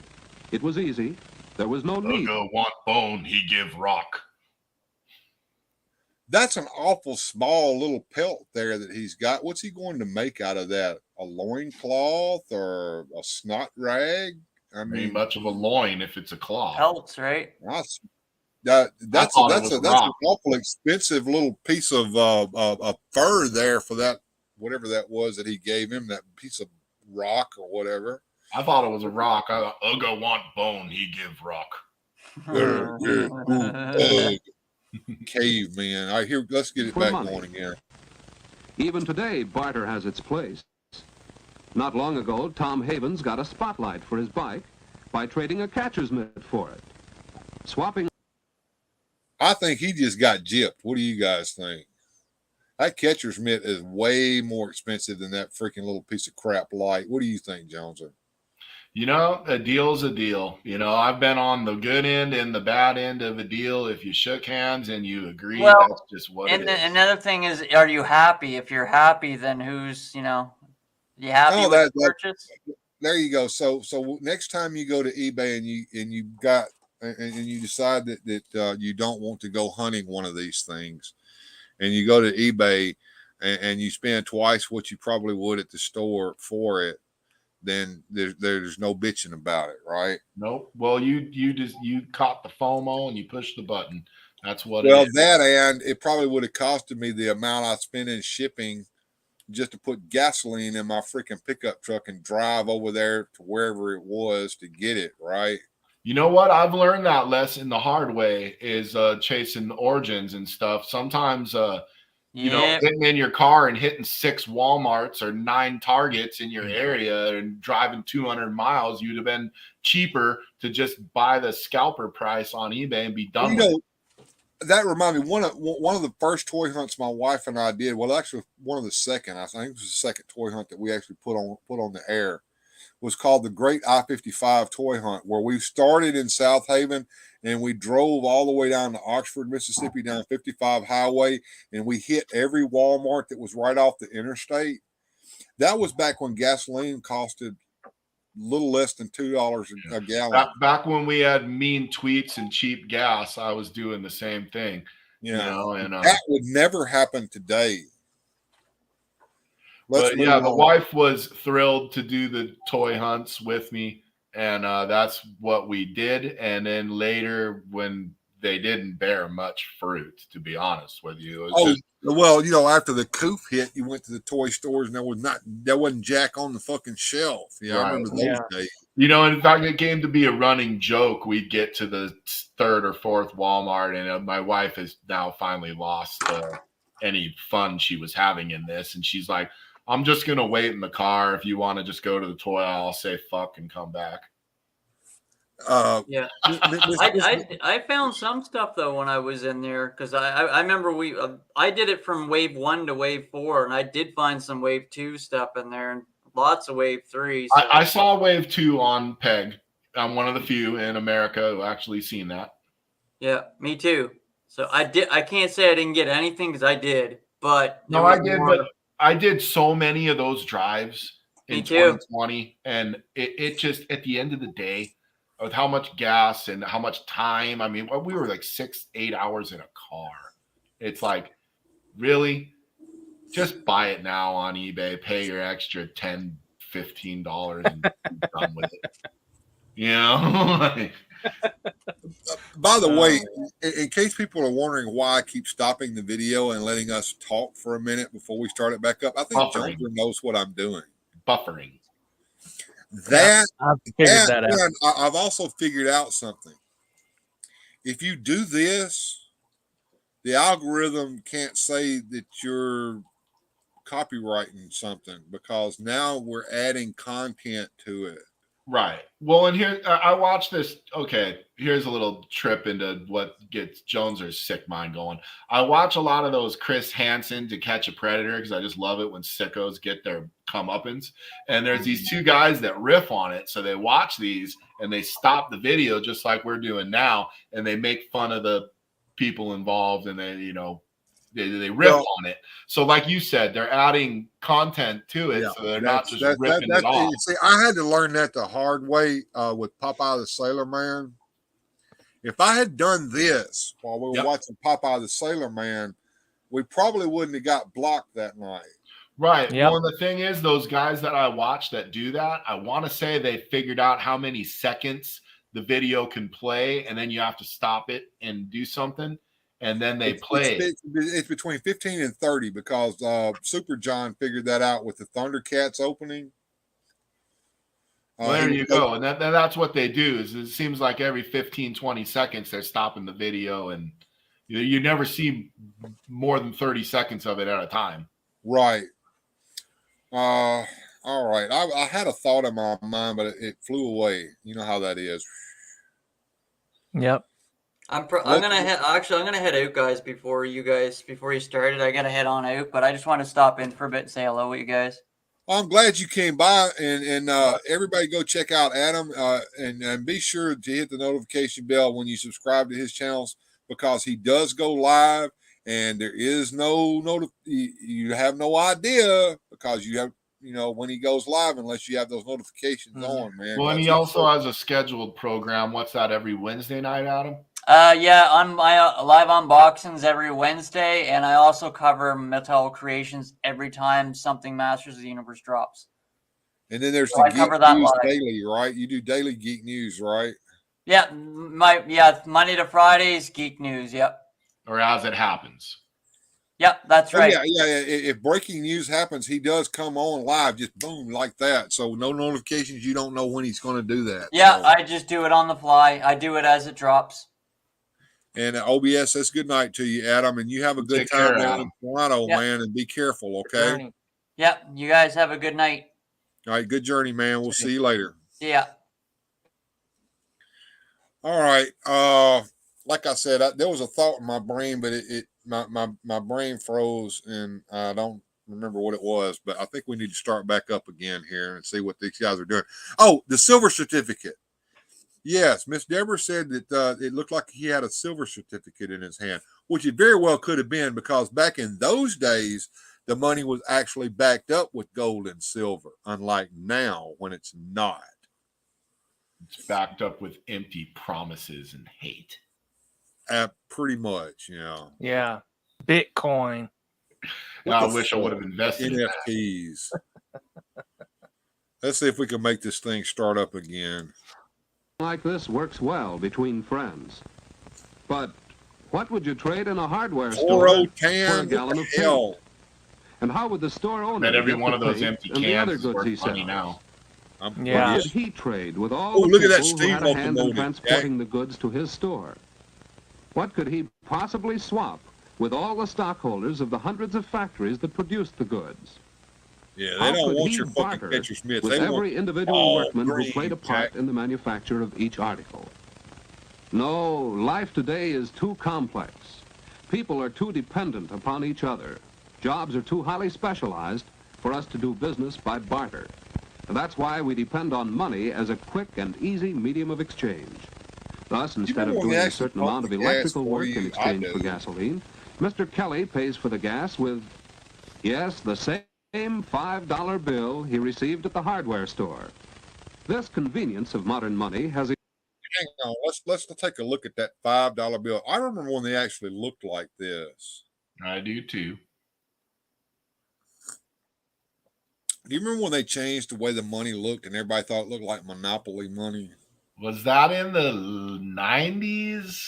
I Late want to 90s, say, early 2000s? yeah, I want to say, and they started with like the $10 bill or the $20 Yeah. bill, and then it kind of progressed down, and now all the money looks like shit. Yep. Now here's another thing that you young folks may not know, but money has actually shrunk. Did you know that? I was going to say that looks bigger in his hand than it.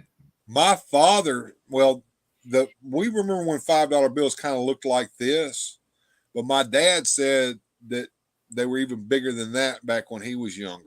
And my dad, of course, was born in 1917, and he died in 1981. So, yeah, he probably saw some different looking money. That's back when I guess pennies had Indians on them instead of Abraham Lincoln. You ever found an Indian head penny? I have not, and I wish I would. Yeah. I don't know if they're worth a whole lot of money, but I know there is Abraham Lincoln penny that's worth a great deal of money. You've probably seen that on the back of comic books, kids.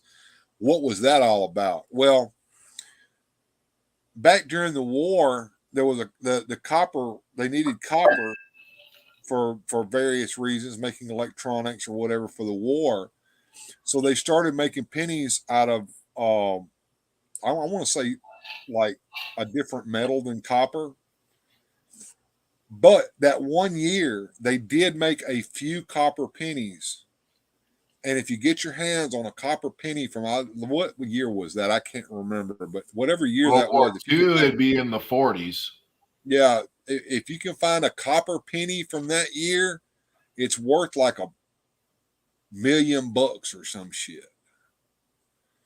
But I remember we would hoard those pennies thinking that we were going to become rich because we didn't know that all the money that we had was worthless.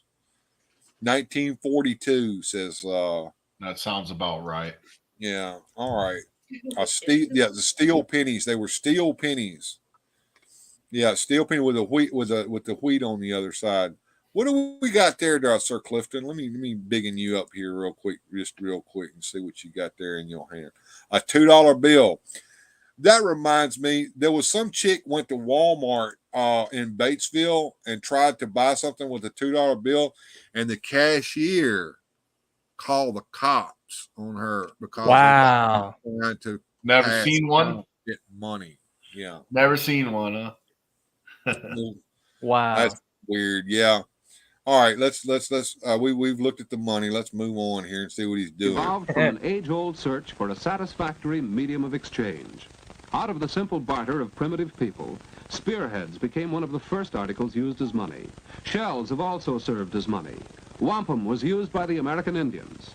And hundreds of other articles have been money to various people at various times. But none of these met all the requirements of good money. Money should be something of value. Yet who but a huntsman has any use for spearheads? The value should be obvious and uniform. Who but an expert knows what this fur pelt is worth? Money should be easy to carry about. Metal rods certainly aren't. Money should be divisible. How do you make change when the price is half a cow?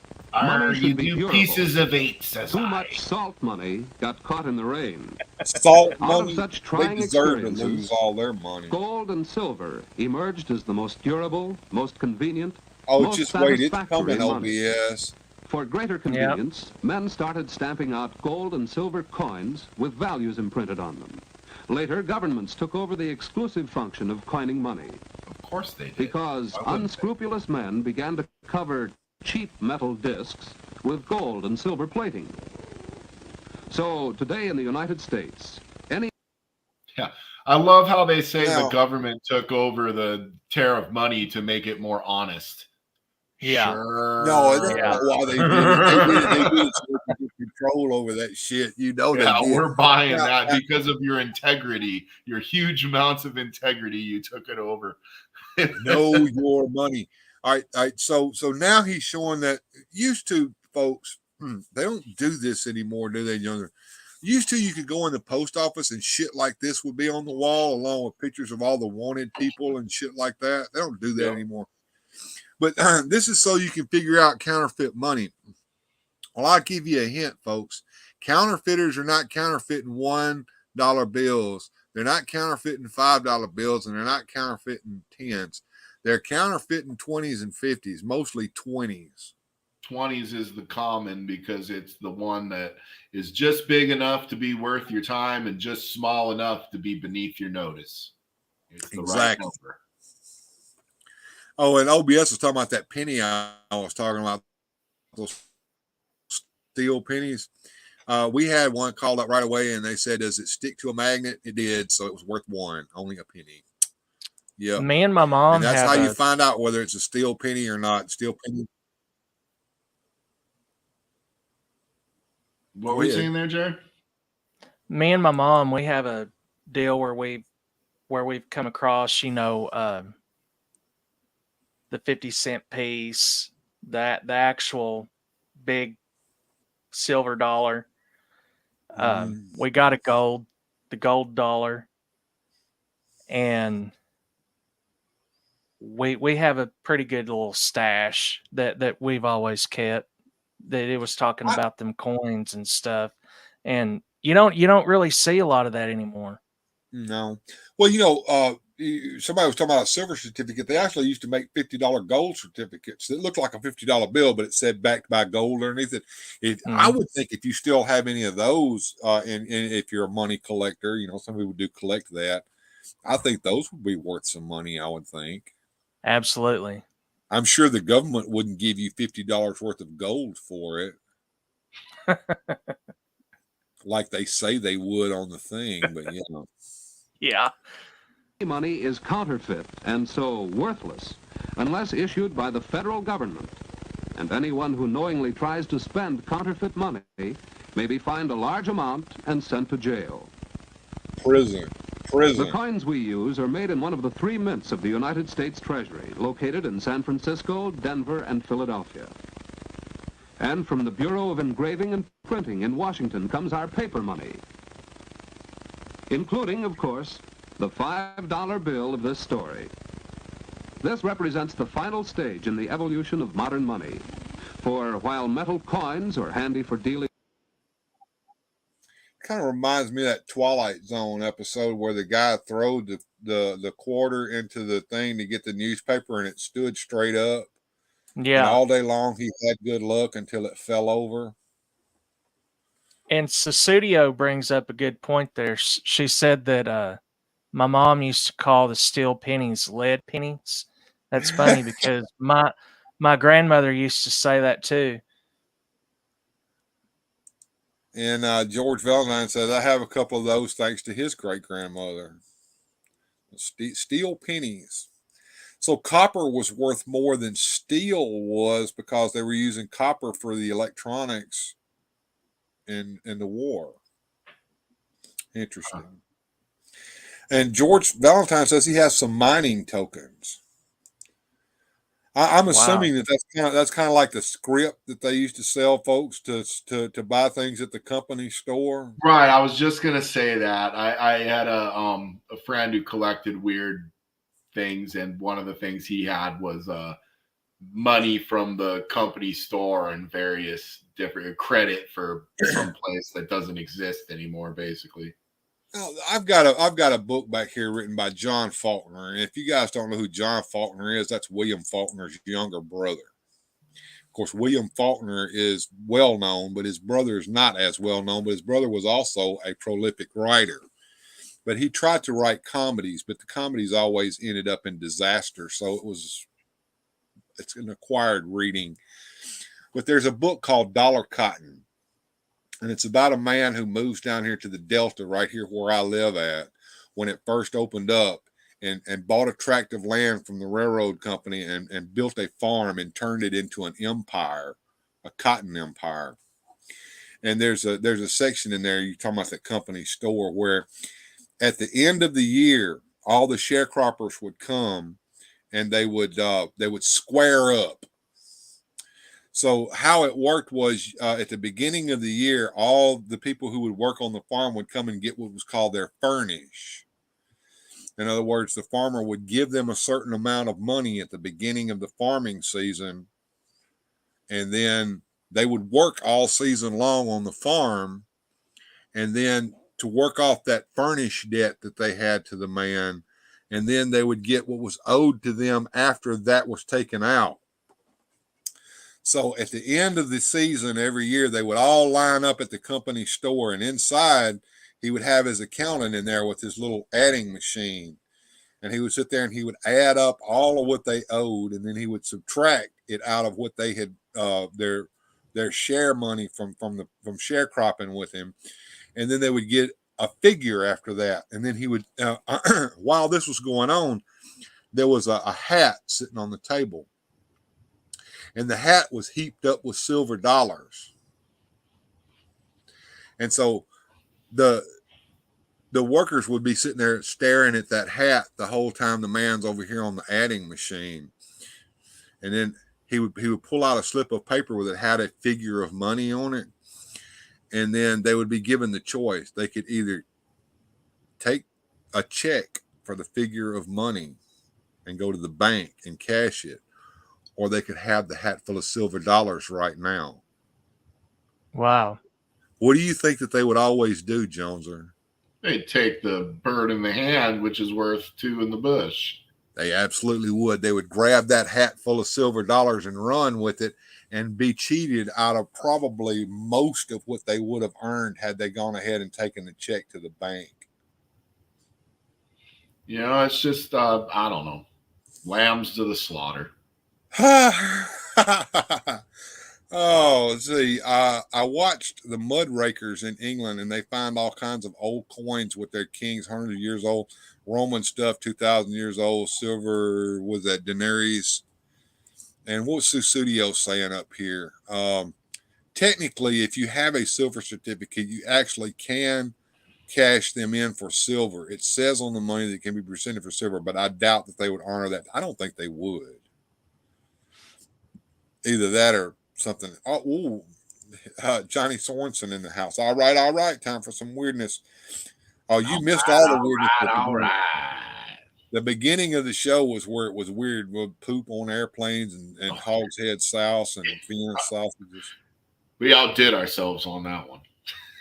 and yeah, Pop Actor. You remember when eBay started and it was all money orders? Yeah. And you had to send the money and then wait and hope that they sent you the thing. But you know what? Back then, eBay was a whole lot safer than it is now. I'll say that. Well, yeah and no. The feedback system, I think, really kept people honest on eBay. Well, it wasn't broken back then like it is now. Right. Well, the thing is they're now eBay will hold the money, and I've been trying my hand as a seller. I've always been a buyer on eBay, but now I'm trying my hand as a seller. And I have to say that their system nowadays, which offers protection both ways instead of just one way, because what you would do, the old scam is you would send the money, they would send the item, and then you just say you didn't get it, and you'd want your money back, and then you get your money and your item, because eBay always sided with the buyer and never with the seller. And nowadays, it's still like that. Well, yes and no. Nowadays, and now here's where the reverse happens, because now we're in the age of porch piracy. So nowadays, if I send you a package and the tracking on said package, which I provided to eBay and you, says that item was delivered, Well, then you received it. Now, whether you neighbor took it or the dickhead driving by your house took it or whatever, what am I supposed to do? Tracking says it was delivered. It was delivered. What are you trying to pull here, Jack? You know, I mean, that's just the world we live in now. So now PayPal, eBay, what have you, if I provide proof that the item was packed, signed, sealed, delivered, it's yours. Now you have to prove to eBay that there was either not as pictured or there's damage or they'd open a case. And then you get the chance on both sides to dispute said case. So like they would go to my pictures of the item I sold and they'd have to compare it to the pictures of it not being in the condition I said it was. Now, all right. So if they don't have the item and they can't provide the pictures, they don't have. Now, wait a minute now. Yeah. Let's suppose that I was an enterprising individual that was working on the dark side, and I bought said comic book from you in say very fine condition, but I had a piece of shit ratty ass one here, and that was the pictures that I sent to eBay. I don't think people don't do it, because they do. People do it, but that's another reason why when you take good pictures, and I've seen people so stupid. Because I talk to a lot of people in the business and a lot of people that do this. There are people so stupid, they do just what you said, except the one that they bought was a newsstand, and then the one they showed the proof of wasn't a newsstand. And you could say right away, well, it's not even the same book. You know, what are you doing? Well, the pictures he took was not the item that he sent. Correct. So I think eBay has gotten a little smarter over the years when it comes to these things. But yes, do things still slip past? Oh, of course they do. There's always going to be dishonest people. And I'm not trying to defend the honor of eBay here. I'm just speaking to my experience. Now, I think everybody's gotten the sting every once in a while. It's part of doing business online. But yeah. Right. And what's George saying here? I won't order anything that is shipped by FedEx. Those bastards yeet the packages onto my porch. That's why you need someone like me to pack said package, because you could throw the comic books I send like a freaking discus down an elevator shaft, and when you open that book is going to be just fine. Who is that? Somebody in our community, and I don't remember who it was, but I saw the video of this. Sent somebody a Moss Man figure, and the box that they sent it in it looked official too. It had this sticker on it that said cremated human remains. Wow. Which was a joke on two ways. First of all, if a box is being sent in the mail by UPS, FedEx, the post office, it don't matter, and it's got that sticker on it that says cremated human remains, they have to, by law, handle that very, very gently and with very much respect. Second, we all know what happened to poor old Moss Man on Revelations. Yeah, he got... Man, I was watching that with Lyric. Right when that happened, freaking, I hear this little noise from the side of the couch. Mossman, no! Mossman, no! That was how that happened at the Jones house. Mossman, no! Another thing, and here's another tip. If only you could make a video of that. It was the moment it went by as quick as it appeared. I know eBay buyers are jacking up the shipping cost to make a profit out of it. Some items don't need to be over $35. Well, that's a thing that's been going on forever over there. Is like you're looking for something that costs like say $75, and suddenly you see a buy it now for like $3. Yeah, but the shipping's freaking $68. Yeah, don't hit the buy it now button, Jack. You're fixing to get got, dude. Right. Well, here's the thing, and I do this myself. $1 shipping, $100. You can charge a flat rate shipping of whatever choice you wish to make. I've done it. And here's how I calculate it, because it typically takes anywhere from $6 to $9 to send a single comic book via a Gemini mailer. And so I usually charge 10. And the reason I charge 10, because I don't know if that sucker is going to California, New York, or across the street. You know what I mean? And I've won on the shipping and I've lost on the shipping. The other reason why I charge 10 is because, or $9.99, it's basically 10, but it's because Gemini mailers aren't free. Bubble wrap is not free. Tape is not free. There's an expense going in. Yeah, that's the handling part of shipping and handling, folks. Right. Another thing to do, and I've done this too, if you can pack said item ahead of time, then what you do is you pack it, give eBay the dimensions of the package and the weight, and then shipping will be calculated. Well, I've also noticed something else, and I this happened when I was sending a box to Grindhead Jim full of gems and nice little things. I had an oversized package, and I had no choice but to send the item in said oversized package because of what it was, Firehouse. And I took said box to the post office, and the post office lady said, "Oh my God, this is going to cost you." She said, "Can you send it in a smaller box?" And she'd weighed it and everything. She said, "If you send it in a smaller box, it'll cost less." And I said, "Well, that's not possible." And I got, but you know, that's the price of giving somebody something that size. Susudio has become a member. I thought you already were a member. Oh, a member for 1 month. Susudio has been a member for 1 month. This is her 1 month anniversary, folks. Oh my. Yes. Thank you, Susudio.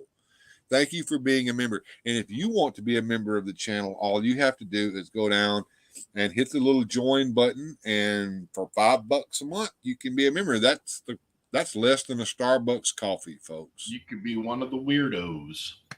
There you go. And of course, if I get enough channel members, we'll be doing some nice stuff like members only videos, members only live streams and stuff like that. And right now, Susudio is getting all the benefits of being a member right now. She gets to chat with me.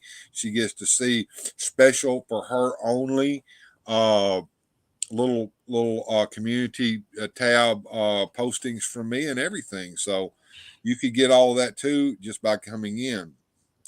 Let's finish watching the video, or at least get another 15 to 30 seconds of it going here. He's got some change in his hand. He's fixing to give some change. In small amounts of money, when transactions require larger amounts, paper money is far more practical. A $5 bill, for example, is much easier to handle than, say, $5 in dimes. And just imagine buying something that costs $100 and paying for it with 10,000 cents. So the values of the money we use every... Well, you know, that kind of reminds me of that cartoon. I think it was Bugs Bunny or something, where he's standing in line at the bank, and in front of him is a little old lady, and she goes, "I have all the pennies that I've saved over the last 50 years. Let me count them. 1, 2, 3. And so he moves over to the next line, and before he can get up to the counter, another little old lady jumped in front of him. "I have all the pennies that I've saved for the last 30 years. Let me count them. 1, 2, 3. It reminds me of being 17, trying to find one of my older friends to buy me beer, and I gave him $20 and change to do it. Oh my God. No. Talking about getting somebody to buy liquor for you reminds me of the story. There was a woman by the name of Hazel Dredden, and Hazel owned the liquor store. And my buddy, he's gone to heaven now. Kerry Wright, when he was a young man, him and a friend of his, the friend of Kerry's dad was an alcoholic. And he would send his son to the liquor store to get his bottle of liquor for him and bring it home. And of course, he would always go to Hazel's liquor store to buy the liquor for his dad. No note. He would just go in and Daddy sent me up here to buy his liquor, and she would sell it to him, and he would take it home and give it to his dad. So, of course, enterprising boys decided that they were going to get some for themselves. And this guy told Carrie, he said, look, I can go buy the liquor for us. He said, how? He said, I buy it from my dad all the time up there at the liquor store, and she sells it to me. I'll just tell her it's from my dad. Well, they got up there and foolproof. Well, they got up there, and here's what happened. Now, there was a fellow that worked for Hazel that always sat up front, and they came in there and they said, need a bottle of wild turkey. Get out of here, kid. You're too young to buy the liquor. He goes, no, it's for my dad. Just ask Hazel. Hazel! There are two kids out here trying to buy liquor. And Hazel come on there. And the kid said, yeah, Miss Dredden, I'm buying it for Dad like I always do. And she goes, oh, get out of here, kid. Your dad always calls up here first before he sends you to get the liquor, and he ain't called me. So they turned around dejectedly and started walking toward the door, and Hazel said, wait a minute. Y'all have the money? Nah.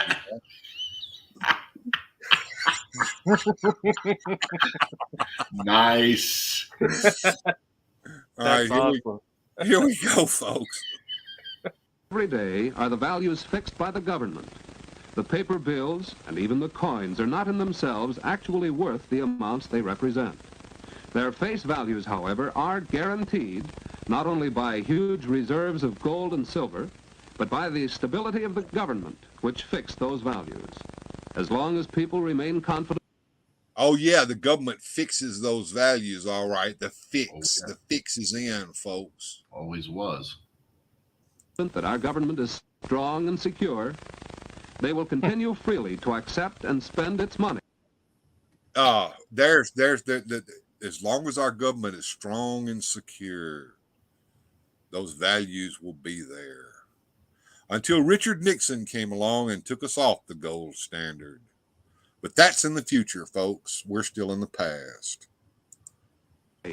Without questioning the value, as they have done with our $5 bill, which is now about to move again, because Mrs. Moore has come in to cash a check. A check is not money. It is one kind of substitute for money. Its value is guaranteed not by... No. And for you kids out there who don't know what she's doing or what that even is, that is an instrument that says that you promise that you have enough money in your bank to be able to cover said amount that you write on that. And enterprising individuals used to find that it would be very interesting to do something called kiting. Have you ever heard of kiting a check? Oh, yeah. Floating check, whatever you want to call it. Yeah.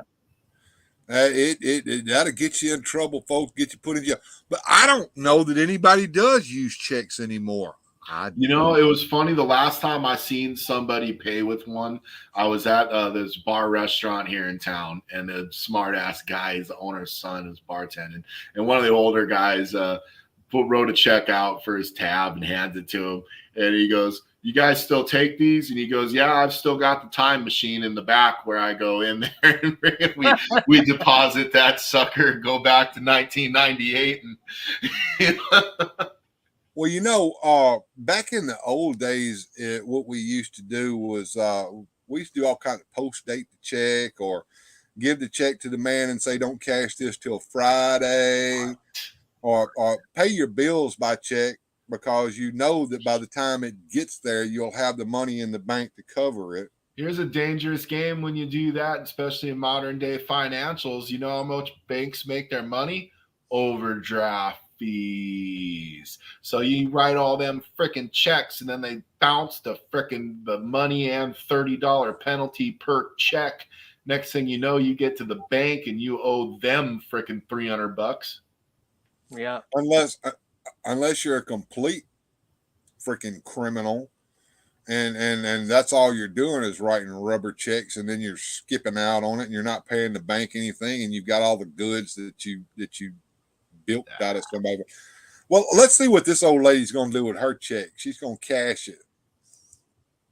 by the government, but by the person who signs it. Since the man at the filling station knows Mrs. Moore, he is willing to take her word that she has enough money in the bank to make the check good. So he cashes it for her. Looks like Aunt B when she was younger. Saturday morning finds the $5 bill still in Mrs. Moore's purse. How will she use it? Good morning. May I help you? Yes. Can you tell me the price of those bookends in the window? Yes, that pair is $8.75 and most attractive. I'm afraid that's more than I care to spend. Cheap bitch. $8.95, that's more than I care to spend for those bookends. Do you have a cheaper pair? I do have one pair left that's an exceptional value. It's a cheap piece of shit. It's scratch and dent.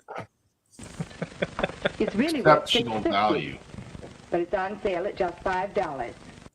Why is it on sale? Because I dropped this shit and put a ding in the side of it, but I'm not telling you that.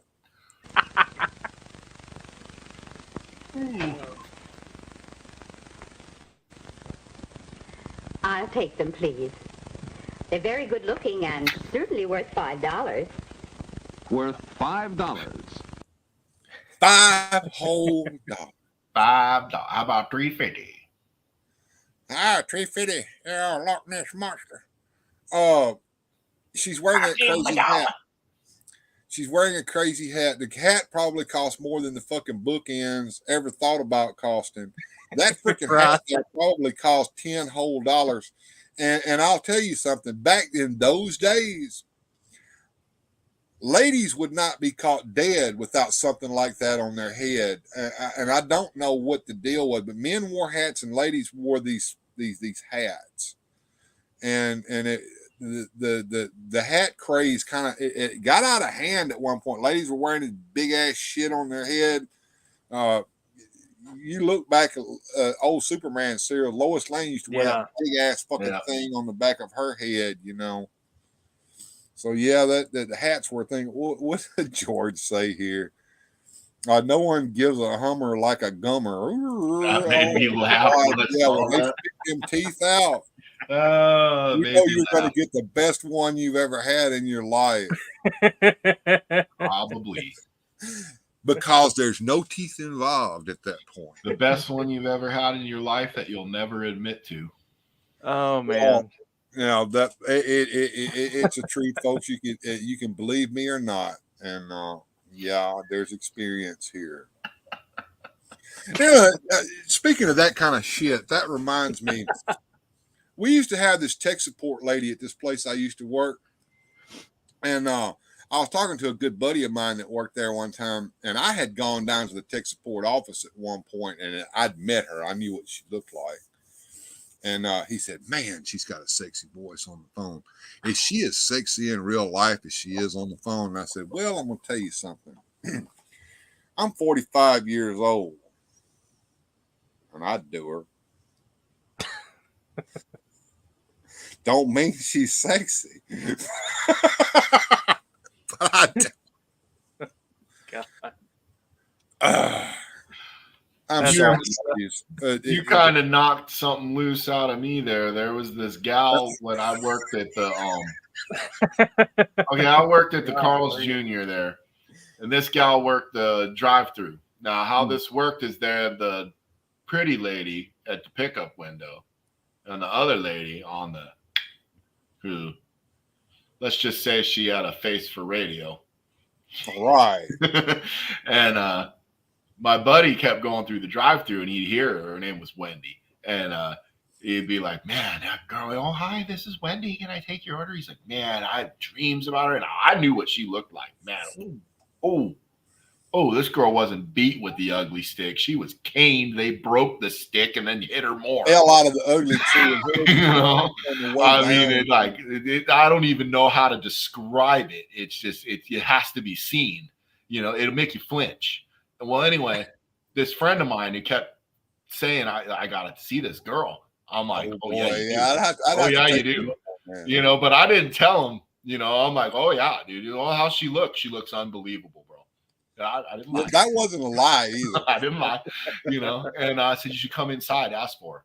go, oh, I knew what I was doing. Ask her out on a date when you come through to get your sandwich the next time. Well, my buddy goes inside and he asks, is Wendy working? Oh, yes, she is. Well, can I talk to her? And sure. Oh, I wish I would have been there. I wasn't there when it happened, but I heard he's sitting there at the counter like this, and then she turns around and says, "Oh, hi, this is Wendy." And he went, "Ah!" I didn't see it, but I heard about it. Wow, that's awesome. I wish I had a picture of her. It has to be believed. Imagine the. You know what that reminds me of? She was such a sweet person. She was such. You know what that reminds me of? That episode of Beavis and Butthead where they call the 1-900 sex line. That girl would have been pretty. And then it shows what she looks like, and she's like this big, fat, nasty, old, ugly woman. And that girl would have been. Her old skinny husband sitting over there smoking a cigarette, watching TV in the background. Can you put the phone on your butt? Okay. Then they just sat there for freaking $3.99 a minute. The school cafeteria ladies. Oh, don't get me started on those. They're like a large Marge from Pee Wee Herman.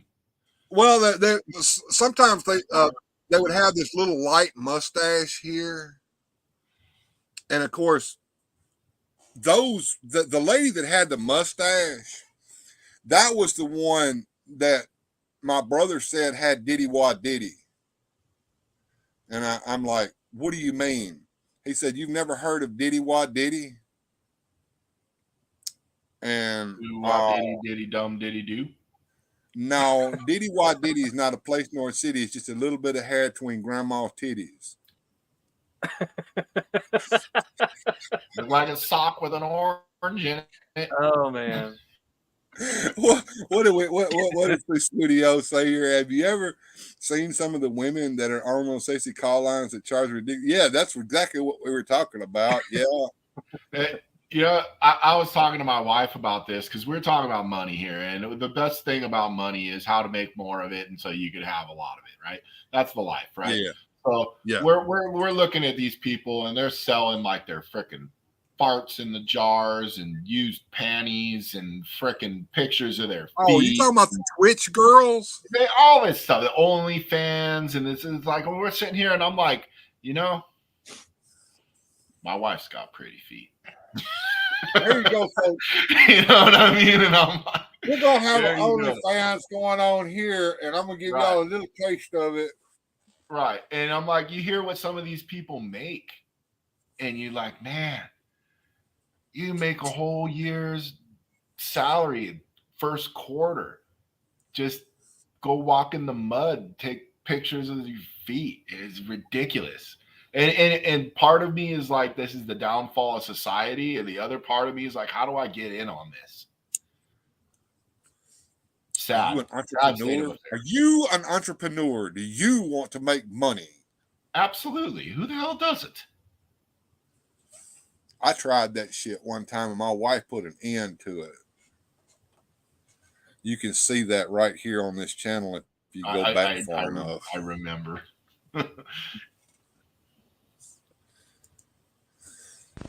Yes, since the value of our money is fixed by the government, we use it as a standard for measuring other values. So money is not only a medium of exchange, but also a standard of value. At 1 o'clock Saturday afternoon, the $5 bill is transferred from the cash register in the gift shop to the pay envelope of Virginia Height. The cook sold Mrs. Moore the bookends. And when Miss Height goes to spend the bill, she learns how money serves still another purpose. Hello. Do you want to make another payment on your radio? Well, yes. But I see the price has gone up since I bought it. Well, don't worry about that. You have to pay only the original price of $30. Okay, wait a minute. Time out, folks. Does this not so smart individual think that anybody would actually make her pay extra on the price that she already agreed to pay on said item since she's buying it on time or rent to own or whatever, because they had already raised the price on it? I'm sure he's How getting her long over was the he? coals with the interest for it anyway, so it doesn't What was matter. that? Oh, I man, would think. Never buy something at the rent a center and all that place. God, Lord.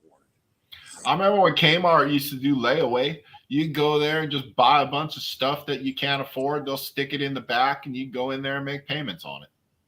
Dude, I wouldn't have had Christmas when I was a kid if it weren't for the layaway plan. Right? Mama would put that shit in layaway in July, and by Christmas she'd have it paid off, and that would be our Christmas. Nope, that's how my mama did it too. That's funny. That's how my mama did it too. I haven't seen Jared move in about 5 minutes. Is he still Oh, alive? he Oh, is. there There his he head went. There he moved. went. All right, good deal. You look like you're trying to read something there. Yeah, I'm trying to figure out something. What you were talking about that guy in the store that would charge more and whatnot. I'm trying to think of the old man that in the Andy Griffith show. His name can't come to me. That I know who you're talking about. He had the department store, and he was an yes, asshole. he would But do. really had a heart He of would do gold. that shit. Yeah, he would. And He was that's who gonna I'm trying to find. Yeah, he was going to foreclose on the man and take all of his shit, and they ended up putting him in jail or something. What was that episode? I know exactly what you're talking about. Yeah, he had Walmart like still does layaway, don't they? She says they don't do it now, but I think they do. I think you can go on Walmart Christmas and put shit on time. layaway. Yeah, I didn't know they did it. I think it's 3 months though, not 6 months like it used to be. Right. So we don't do that at the Jones house. We have our bank accounts in different buckets. My wife does the layaway system where she's paying into the Christmas fund from January. By the time we get to October, November, there's a little pile in there. So I mean, you can do the same thing. You just got to I'm not going be. to put this on screen. I can't because I don't want to get got. But George Valentine says that the things that go pow pow and make projectiles come out of the end of them, the shop that sells them does a layaway. Cool. That's awesome.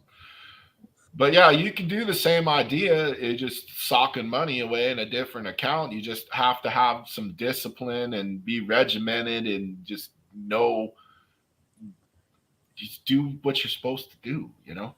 I'll tell you a story, Rick, about just exactly what you're talking about right there. And yes, you can. You could back in the 80s do said thing. I have a good friend of mine that got a brand new watch every year because he would buy said item at Walmart, and at the end of the year he would take it back and say, "It don't keep time. I want to exchange this for another one," and they would gladly exchange it to him, and he would get a brand new watch every year. Wow. Wow. Old Man Weaver, Ben Weaver. Ben Weaver, department man. Weaver's department store. Yep, he had 3 episodes of Andy Griffith. The one I remember is the one where they put his ass in jail. Yep. And he ended. It was like a Christmas episode, and he ended up. Yes, sir. Yeah, Yep. he ended up having a little heart of gold there underneath all that blackness. Yep. I just remember the drunk that used to like let himself in and out of the jail. Oh, that Otis. Yeah. He let himself in, let himself out. You know. Do you remember the one where for some reason they couldn't keep him in the jailhouse, so Andy had to make him stay over at his house, and Aunt B put his ass to work. He kept trying to escape, and she would catch him and put him get to work. I always remember that it was an old Western. It was a comedy. They would support your local sheriff or whatever it was. And the guy had the jail that had no bars, so he just threw a little red paint on the floor. You know, and it's just like, oh, that's what happened to the last guy. Tried to leave before he was supposed to. That reminded me of the story of Cove Harris. I haven't ever told this one on here, I don't think. All right, so there was the town drunk here in Lambert before I was ever born was a guy by the name of Cove Harris. And the town marshal's name was Mike Omer. And Cove went down to the pool hall and got too many beers in him and got good and drunk. And then he went up and down the street drunk. So somebody ran to Mike Ulmer's house and said, Mr. Mr. Cove down there in the street, he's drunk. So Mike Ulmer went down to the main street and he said, Cove, I'm going to tell you what. You can sit in there in that pool hall on that bar stool and you can get just as drunk as you want to, but you're not going to do it out here in the street. So Cove staggered back into the pool hall and Mike Ulmer went back home. As soon as Mike Ulmer left, Cove came back out of the pool hall. Running back now. Mike Ulmer, he's back in the street again. So Mike Ulmer went down there and he got Cove and he put him in the back seat of his car and he drove him to his house, which is about 5 miles outside of town, and dropped him off at his house and he drove back into town. Cove walked back to town. Mr. Cove back down there on Main Street. So we had this little, it's still there. It's underneath the water tower. It's called the Calaboose. And it's a little block building with flat steel bars on the windows with no window pane in there, just those bars, and a big iron door in the front with no window in it. And that's what they used for a jail cell back in those days. And so Mike Ulmer throwed him in the Calaboose, went back home. Early the next morning, there was a tapping on Mike Ulmer's bedroom window. And he went to the window and he threw up the sash. Mr. Mike, Mr. Cove down there in the Calaboose say he sure is cold and hungry. Won't you please come and let him out? And Mike said, tell the fool to let himself out. I never locked it. Nice.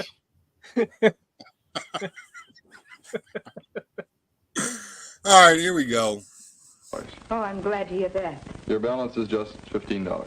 I was so sure the price when I bought it was only $30. So we see how money serves as a standard for future payments, a yardstick by which we measure the value of anything bought or sold to be paid for in the future. But what of the $5 bill? Soon its adventures take a strange turn. This radio shop is where Tom Havens works after school and on Saturdays. When he's finished his work for the week, he gets a $5 bill. As we've seen, it could be the same $5 bill his father gave him to buy the paint. And where did his father get it? From the bank, and it's going back there. Tom deposits the $5 bill in his savings account. He deposits his money every week, storing it up for his future needs. This way, he's using money as a storehouse of value. Do you remember when you used to have to take a bank book to the bank? I bet these kids have never thought of anything like that ever being in reality. See, like even like the balancing your checkbook, like you got online banking now. You don't need to do that, dude. You just go log in and you can see it.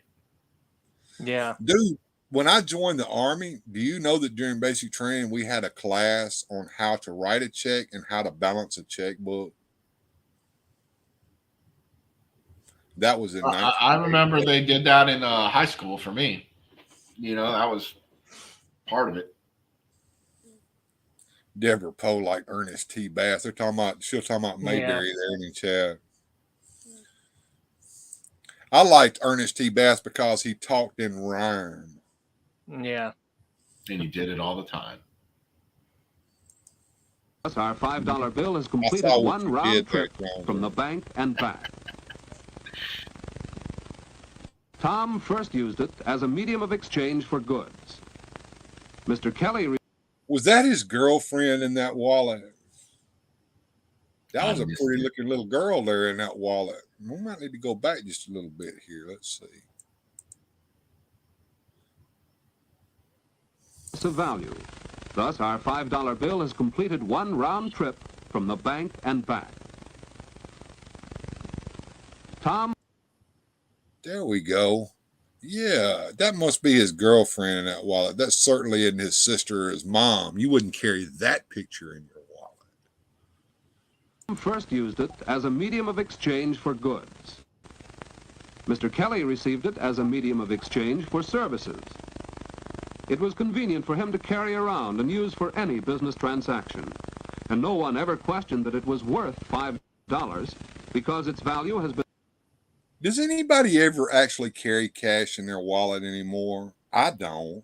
I got a couple bucks sometimes. Not really. You know what I usually do? I got a little bit, a couple bucks, or like maybe $5-10 and change, because sometimes at work they do the say the Mega Millions is up to $1 billion. Oh, we're collecting $2 for the lottery. Anybody want to jump in? So I always like to have a little couple dollars to jump in on that.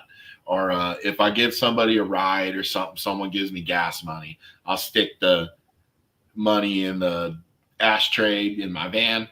Sometimes a little bit of cash will accumulate in there, because I just leave it in there until a rainy day or whenever. Or the kids come by, hey, Dad, you got a couple bucks? I go to the store and get a soda pop, and yeah, here you go. So I always got a little bit.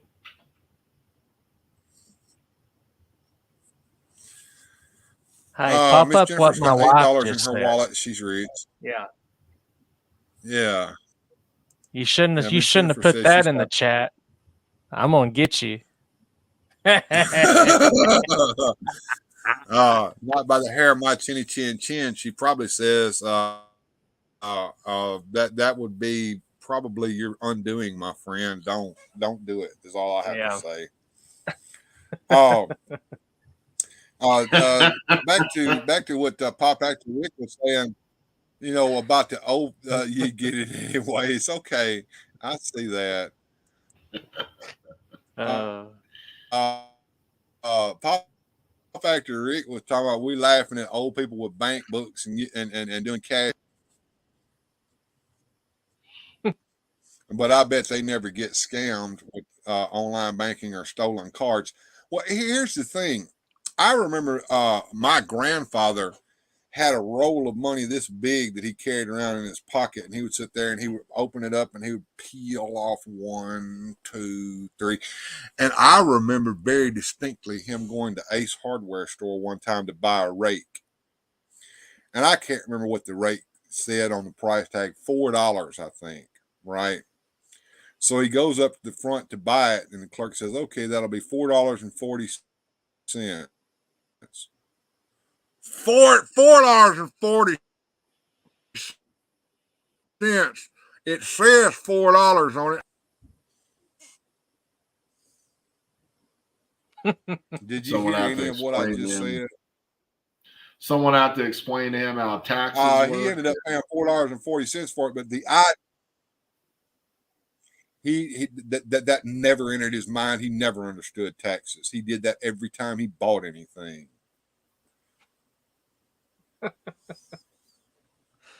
Oh man. Yeah, and of course my internet's getting kind of flaky here. I don't know why. What's Johnny saying? Johnny says a big thing here. He says, my mother has just been in a car accident. Oh my goodness. And being held at gunpoint. I need $6,000 in gift cards.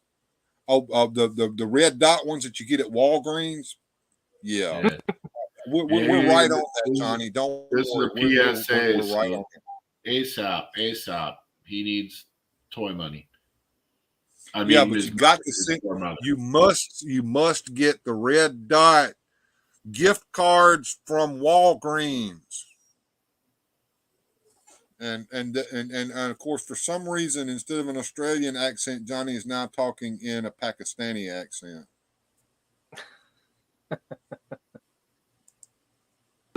Fixed and guaranteed by the government. When Mrs. Moore made her purchase, she used money as a standard of value. And Miss Height found that money is also a standard of future payments. When the bill returned to Tom, he used it as a storehouse of value. Now it's back in the bank, but it will pass through many, many more hands before it is worn out and withdrawn from circulation. It may even go along with some world traveler who will soon exchange it for an equal value of money of some other nation. For modern money convenient to use, easy to recognize, and universally accepted for the value fixed by a stable government. That's because you're getting the It is student money loan which calls makes now. possible our complex Or international the society warranty of on business. your cars expired. Well, you're talking about student loans. Help me out here, Jones. I want to know how this one works. So, our poor president who suffers from dementia has decided in his ultimate wisdom that we're now going to forgive all of these student loans.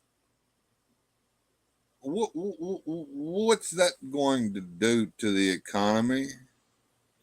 I don't understand the concept of forgiving a loan anyway. You took a loan and I'll pay it back.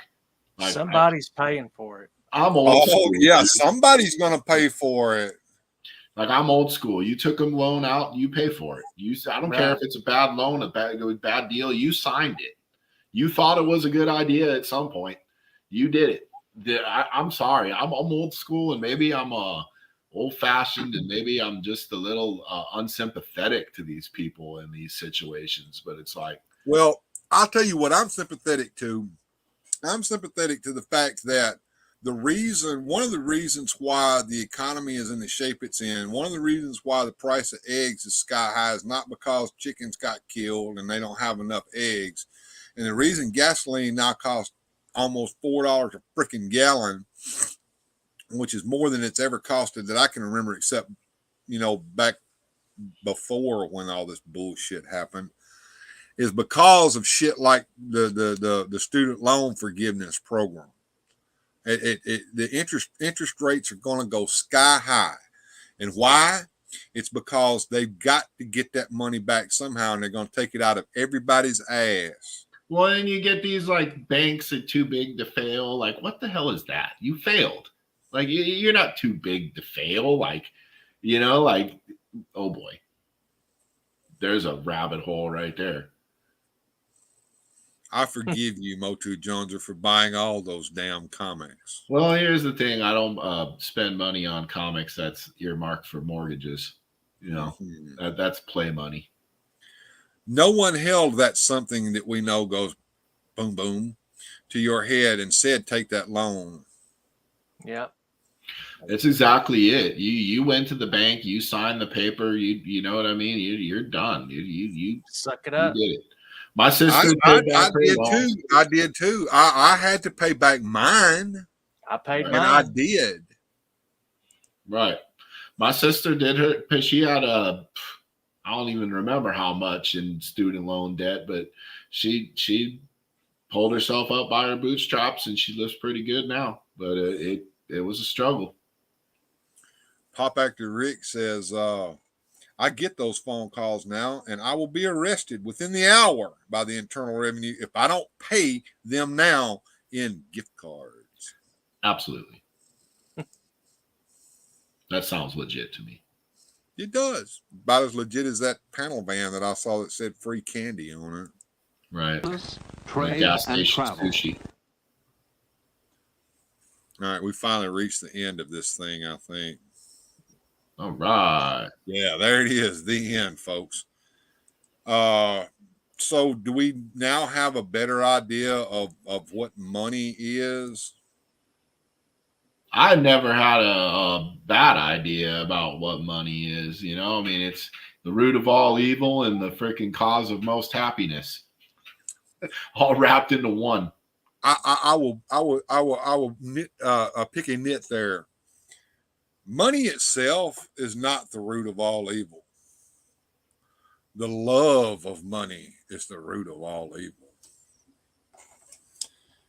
What is the biggest scam item that you've ever bought? I know everyone has ordered something and got something way different. Let's hear those stories. Oh my God, I've got a whole book over here of the shit we used to buy out of the back of comic books.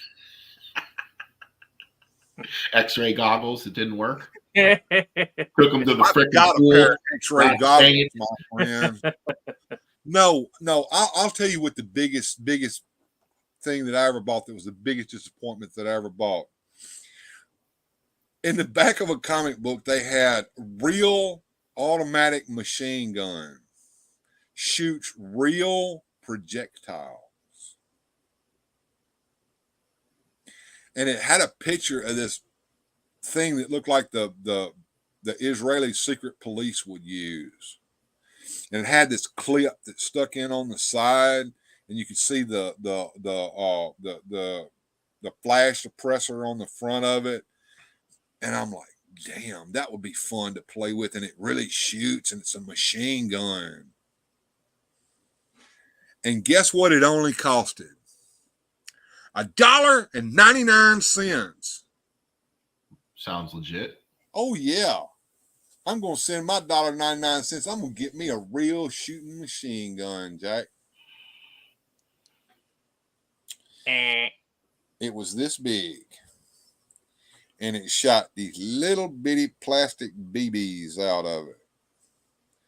And the first time I shot it, it went spring, and the spring inside of it broke. Wah, wah, wah. And did little Weird Bill ever learn his lesson about buying things out of the back of comic books? Oh, no. Sea monkeys. Sea monkeys work, my friend. You just have to do them right. Follow the directions.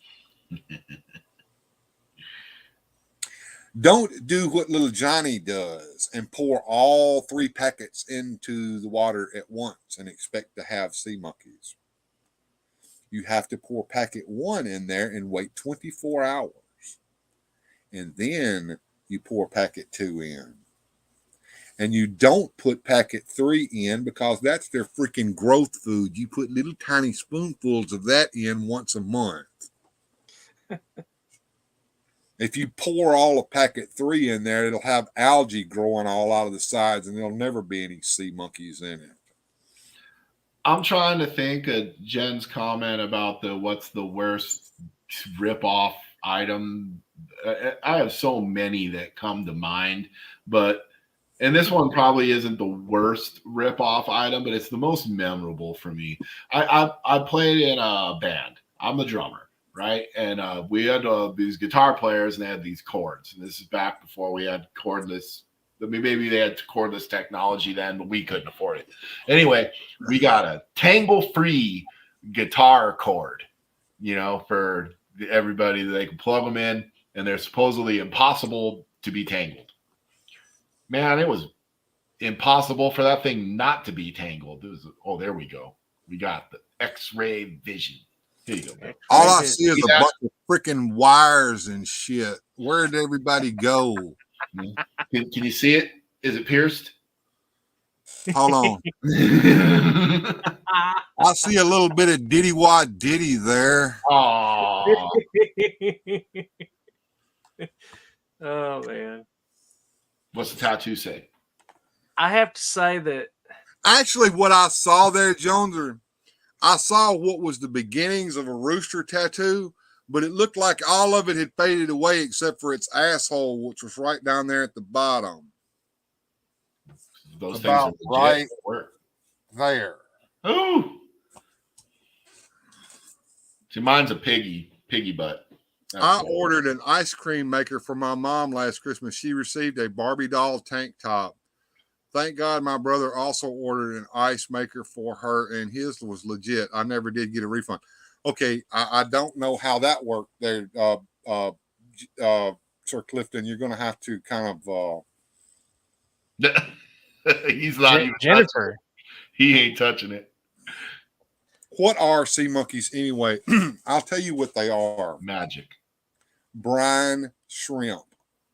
But they're a special breed of brine shrimp that was made by Harold von Bruenhut by taking the most hardy of the brine shrimp and then raising them and then getting so they last longer and live longer. But yeah, they to the point where they changed them the name of them to a different name because of that. Yeah. Could you use those X-ray glasses in a bar so that you know if it's a woman or Crocodile Dundee already figured that out. Oh, that's the only way to know. Yep, Crocodile Dundee figured that out a long time ago. He's ahead of the game. He just whoop. So I was buying some stuff, some little bitty things to do with Eternia because these big books over here, you can go through this one where it's like the character guide, and they tell you about all little things that they had as one section. Like one, for instance, is an invisible sword, and I got to looking through there, and I thought, you know what? I'm gonna have an Eternian museum. I need a freaking mirror. You know, Sorceress always looked in the mirror and, you know, had all that. Well, I got to looking and I found one. And I said, golly, this thing was like, kind of like Bill, you know, it was ungodly cheap. And in the picture, it don't tell you the size. In the picture, it looks like exactly what you want. Mm-hmm. It comes here. It was this big. I was like, oh my God. So I got. Well, you'll just have to let your toy sorceress have that in her toy Castle Grayskull. No, I threw that thing away. I was so mad. Well, nothing is going to beat the U-Control Ghost. The U-Control remote control Ghost. Scare your friends. You keep the secret remote control in your pocket. And of course, it showed the prankster with this huge, nasty ghost coming up from behind a tree and the little girl screaming. Do you know what you got? Do you know what you got when you got your package in the mail? I thought that I was going to get this elaborate thing that I could control with a remote control, big, giant, scary ghost. And I could only imagine the size of the box that this was going to come in. And so I sent my money off in the mail and I waited. And I waited. And I waited. Until I forgot that I'd sent off for the U-Control remote control Ghost. And then 6 to 8 weeks later, I came home from school and my mom said, you got something in the mail today. I got it. My U-Control remote control Ghost is finally here. And I ran into the kitchen. And what I found sitting on the kitchen table was a flat envelope. Wah, wah. About yay big. Okay. I opened it up. In the inside, there was a folded up plastic garbage bag. White. And there was also a little white balloon in there with a picture of Casper the Friendly Ghost on it. There was a piece of string and a button. The button was the secret remote control that you kept in your pocket. And you blew up the Casper the Friendly Ghost balloon. And then you draped the plastic bag over it and you tied the string around it. And you put the string over something and you put the button on the string and you put the button in your pocket. And you waited for your victim to come by. And then you backed up and the ghost. I couldn't use this. If I tried this, I would get beat up. I know. Because I tried this and I got beat up.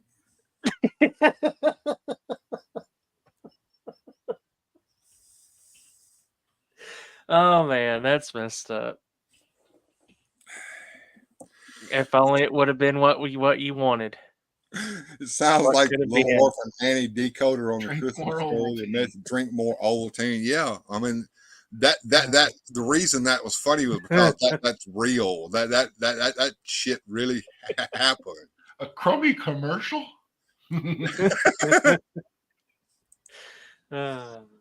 These comic ads would sell live animals. Yeah, I remember those ads too. Now, of course, that was before my time, but I've seen the comic ads. I've had the comics that had them in. You can get your own monkey that fits in a teacup, and it will come in the mail. That was that not against the law back then? It was a toy. They'd put it. It fit in a teacup. Come on. No. It was a live freaking animal, and you would buy it in the freaking mail. I'll tell you something you could buy when I was a kid that was a live animal. I bet you guys don't remember these damn things. That no shit. Yes. You could buy this. An ad in the back of a comic book. You could buy these freaking, they're actually called hermit crabs. They're real things. They're live. And what you would get a hermit crab in this box, and it would come in the mail, and you sent off. And guess who you bought it from?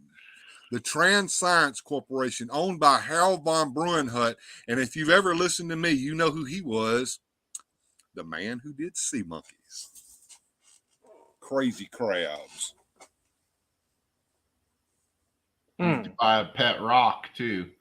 Oh, I fell for that too. Here's the thing, and that my grandfather used to say this, and this is the truest. We're talking about money, right? A fool and his money are soon parted. I think that's still true to this day. Sir Clifden, what did Joneser say when Lyric gave him a comb? I have no idea. I'll never part with it. Now, what I want to know is how come I get the bald jokes and we got Clifton here just this is some shit right here. You know? Well, see, the thing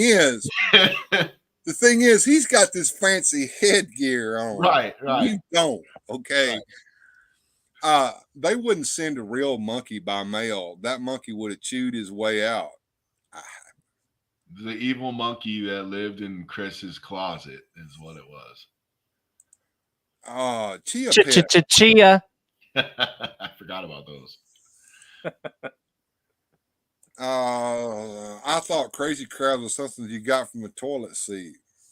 Yeah, or the late night, the bar with wrong person. Well, you know how to get rid of the crabs, right?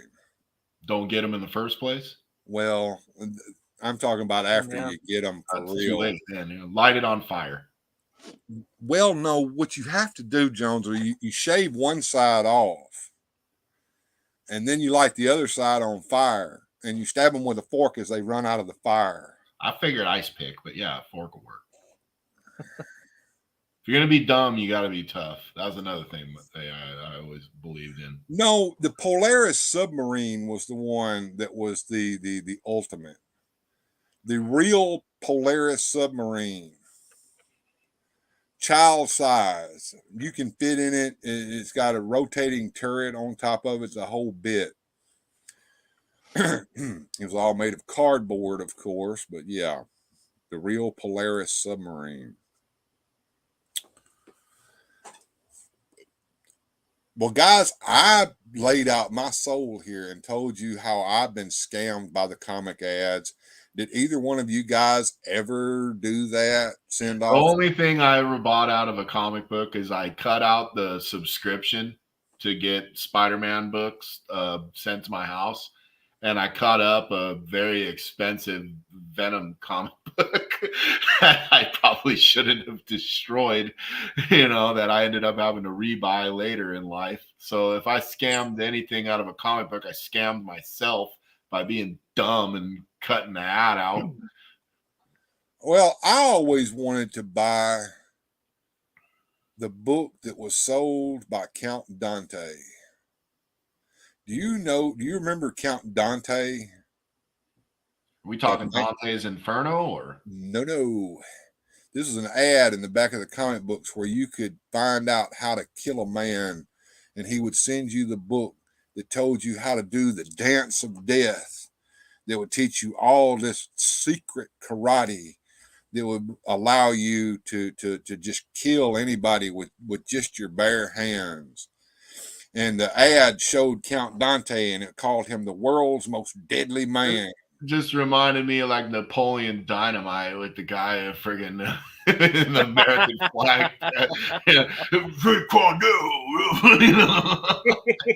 This is a scam, man.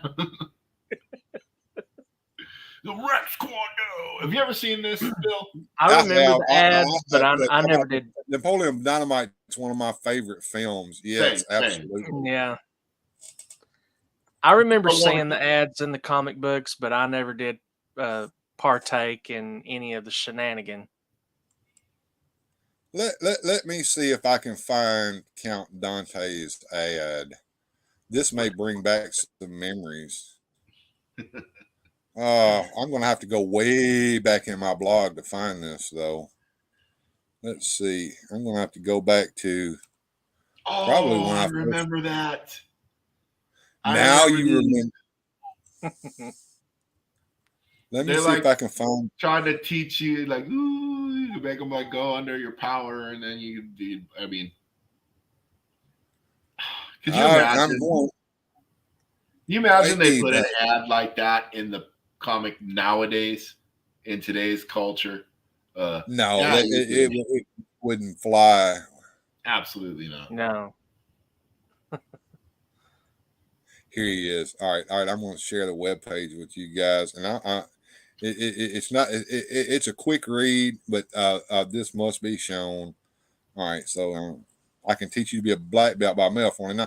I would have fell for that when I was a kid. The other one that I would have fell for was the real karate patches, and you put them on, and you make your friends think that you know karate, so they'll leave you alone. I probably would have tried that and got beaten up for it. I got hypnotized by Clifden's goggles, but not mine. I had the X-ray ones on, right?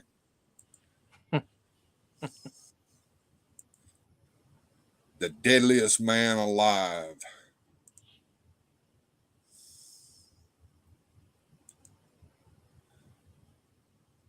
Yes. All right.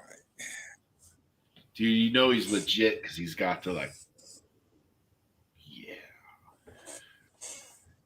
The deadliest man alive promises for only 25 cents to send us a book teaching dim mock, a secret fighting technique featuring the dance of death, plus a patch showing that you're now a member of the Black Dragon Fighting Society.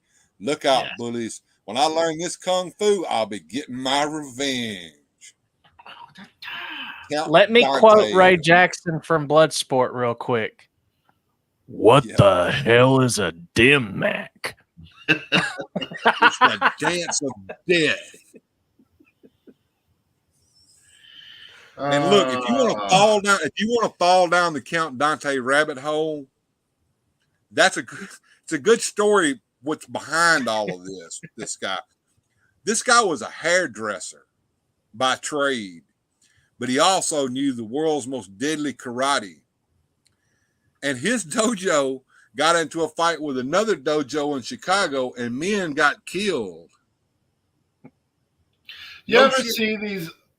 I'm sorry, you're making me crazy, and I know Johnny Sorensen is probably a connoisseur of these videos, like I am. These scam artists, martial arts dudes that like do the pretend where they like point and their friggin' students fall down, and it's like magic karate, and then they like actually have one of these dudes like go to a for realsies karate tournament, and then they just get their freaking shit kicked in because they don't know how to do anything.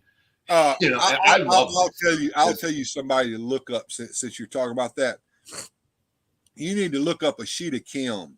This guy is probably one of the biggest bullshit artists I've ever seen in my life. When I was a kid, I bought his book, Secrets of the Ninja. Right. All right. So I could learn how to be a ninja because I want to be a ninja so I could beat all the bullies up that were bothering me and shit. Yeah. Ashita Kim has a video out there where he's using the powers of his mind that he learned through ninjutsu to be able to levitate off the ground. Have you seen this shit? I have. I remember that, levitating up off the ground like that. Yeah. Here's the thing with a lot of this stuff, and there's a difference between what works in practice and what works in real life. Now, you can be a black belt. That's nice. There's probably a dude in a back alley of freaking New Orleans that'd kick the shit out of you, and he'd tell everybody he beat up a black belt, and it won't mean nothing because that dude ain't never been in a real fight. That's different.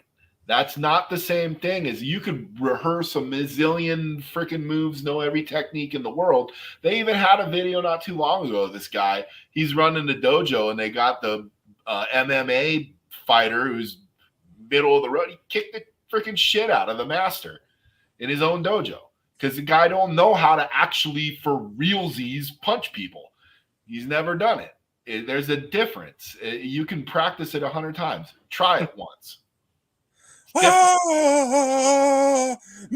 free. Chris Angle. Right. Oh, no. Chris Angel, or whatever his name is, the street magician who had a short-lived show there on A&E. His levitation, of course, you had to stand in a certain place in order to see him do it, because if you stood in the other place, you would see how he was doing it. That looked pretty damn good, right? I gotta roll. I'm sorry. All right, that's just cool, man. Before I leave tonight, I'm going to show you. I'm going to try to see if I can find Ashita Kim doing his levitation stunt, and then we're going to call it a night. You want to watch this thing with me, Jared, if I can find it? Yeah. All right, let's see if I can find this thing. I'm hoping it's on YouTube. And yes, I have seen James Randi show up, James Hydrack. And if you have never seen that, that's funny as hell, because he put styrofoam peanuts around the phone book, and suddenly they put up some kind of a force shield around it so that his magic wouldn't work. Because he was just blowing the pages, and of course he'd blow the styrofoam peanuts everywhere. So let's see, Ashita Kim. David Blaine did that too. Pop actor. Hi, here we go. Ninja levitation with ninjutsu master Ashita Kim. Hold on. Let me share this and bring it up kind of a full screen there for you folks.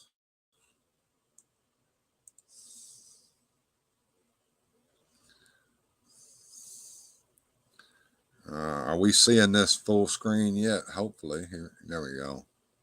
Now, let's go back over here. I need to get where the levitation shit starts.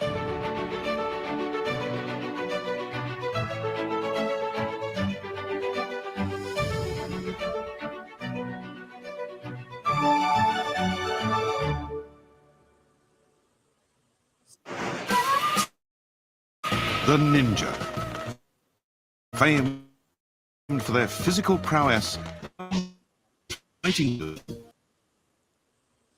Yeah, let's see if we can find it here. I'm looking for the part of the video where it shows this, and it may not be in this video. I want to see this levitation that he did. All right, well, let's go back here.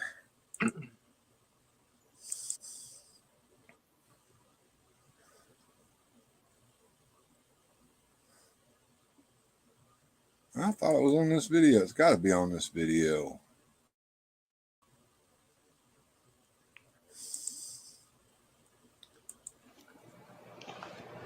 The ninja are known for their ability to ride the wind. Sometimes riding the wind means taking advantage of naturally occurring sounds to cover the sounds of your movement as you slip from one place of concealment to another. Are we seeing this okay there, Sir Clifden? Yep. Sir Clifden, are we seeing this? Yeah. All right. I'm just curious because sometimes when I show this stuff, it don't work. But let's see. Another meaning for ride the wind means to use your mind, to be able to think, be able to reason things out. And of course, the third meaning of ride the wind means to be able to float and to levitate.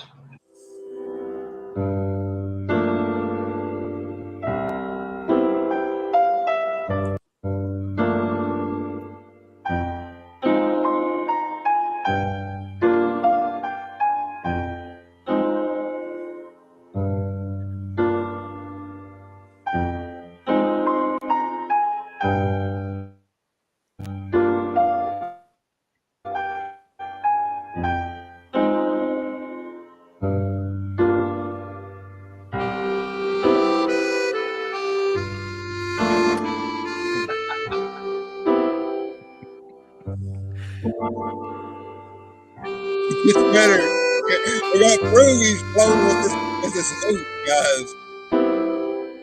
Music makes it.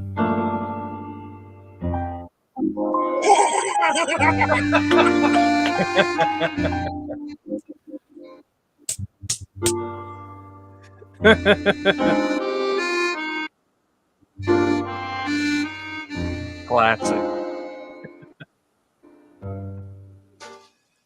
This is probably one of the biggest bulls listed on the freaking internet. Yeah, that's up there with the old levitating Tibetan monks who used to be in the books. God. Wow. A 3-hour show, folks. We went on a 3-hour tour tonight, then we had Unmasked Maniac. Yeah, I'm going to be on getting some replay action while I'm opening some toys and stuff. I got this bloody owlbear thing in the mail. So, oh, wow. Opening some stuff and watching some Bill. Yeah, this has been a hell of a ride tonight. We went all over the place. We talked about interesting foods to eat. We've talked about where the dookie goes when you flush the toilet on the airplane. I mean, it's been a ends up in that Joe Dirt movie. Well, and then, of course we ended everything with watching Ninja Master Ashita Kim actually levitate off the ground. He actually levitated. It was legit. We watched the hula hoop. Yeah, they put a hoop all around him and showed that he was levitating. He didn't just like lift his ass bones up so it could move or anything. He totally floated. I can't believe he put that shit on YouTube. That's crazy. He did it. I'll tell you what, though, that old comic book adds a load of nonsense. But the dim mark is an actual thing. There was a guy back in the 90s who went through all the dim mark techniques in the martial arts. It's you know how in boxing you got the kidney knockout? Yeah. That's in dim mark. It's just points that cause problems in the body. But it's no good in a fight. You have to sit still on a chair for someone to actually hit the points that cause knockouts. Johnny, the first one to be, if you just want to be legit, that had this down in, was actually Bruce Lee when he did just that punch. Yeah, well, Bruce Lee's hands actually had the power to couldn't even catch them. He had to slow down when he was doing his martial arts films just so the camera could catch his movements. Well, camera can't catch your movements because of the frames and the speed. You just get a blur. So everyone has to do it. Jackie Chan, Jet Li, because the camera doesn't capture enough frames per second to get a non-blurry movement. But yeah, I think Bruce Lee was legit. There are those who say he wasn't, but I do think he was. I think he was. He was a legit martial artist. That demonstration where he did that. That live demonstration where he did that. You can look that up on YouTube. That was real. He did that live at the martial arts demonstration several times. I also know that if Ashita Kim were to Bullshitto is the name of the site because from they go into detail about the Green Dragon Fighting Society and the Black Dragon Society. Those are hilarious. And all these bullshit artists who did all this shit. Now, Count Dante, on the other hand, is a whole different can of worms. Now, you've heard of this guy, haven't you, Johnny? I've seen that ad hundreds of times. And Yeah, all, well, I remember books of that too. Well, the thing was, yeah, his backstory was a bullshit lie. Yeah, but As the most of fact, those the ads fact, were. the fact that two karate dojos got into a fight in Chicago and somebody got killed, that's real. But yeah, these guys were like number one scam artists. And if you've ever seen a video of him performing the dim mock dance of death, all it is a bunch of crotch shots where you obliterate somebody's nuts, and then you sit there and start ripping their throat out and shit. Like, yeah, you're gonna kill somebody if you're able to get to them and do that to them. We got some Chuck Norris jokes going on in here. Even God is afraid of Chuck Norris. That's why he won't die. Yeah, Chuck Nara. That's what a friend of mine's son couldn't say Norris, so he'd say Chuck Nara. Chuck Nara gonna kill these dudes. Chuck Nara. Chuck Norris can swallow a Rubik's Cube and shit it out soft. Yeah. My favorite one is That's Chuck Norris killed the snake when the snake bit him. Mm-hmm. Chuck Norris doesn't sleep. Chuck Norris waits. Do you remember? You answer the phone and there's Chuck Norris and he says, go. He's not answering the phone. That's your opportunity to start running. You remember the Chuck Norris karate jeans that you could buy that had the special crotch on it so you could do the high kicks? Yep. You got to show that infomercial where he's on that bloody power extender cable thing, which is similar to what Bruce Lee used to do back in the 70s with the cable. Oh, yeah. He was on that infomercial in the 90s for it. It's a decent machine, but I've seen that so many times when I used to have insomnia as a teenager in high school watching that bloody infomercial. Well, I had a couple of Chuck Norris action figures back in the day too. What did you have? did The make Karate Chuck Commando. Norris That ass. years. When Chuck Norris does his taxes, he sends them his picture.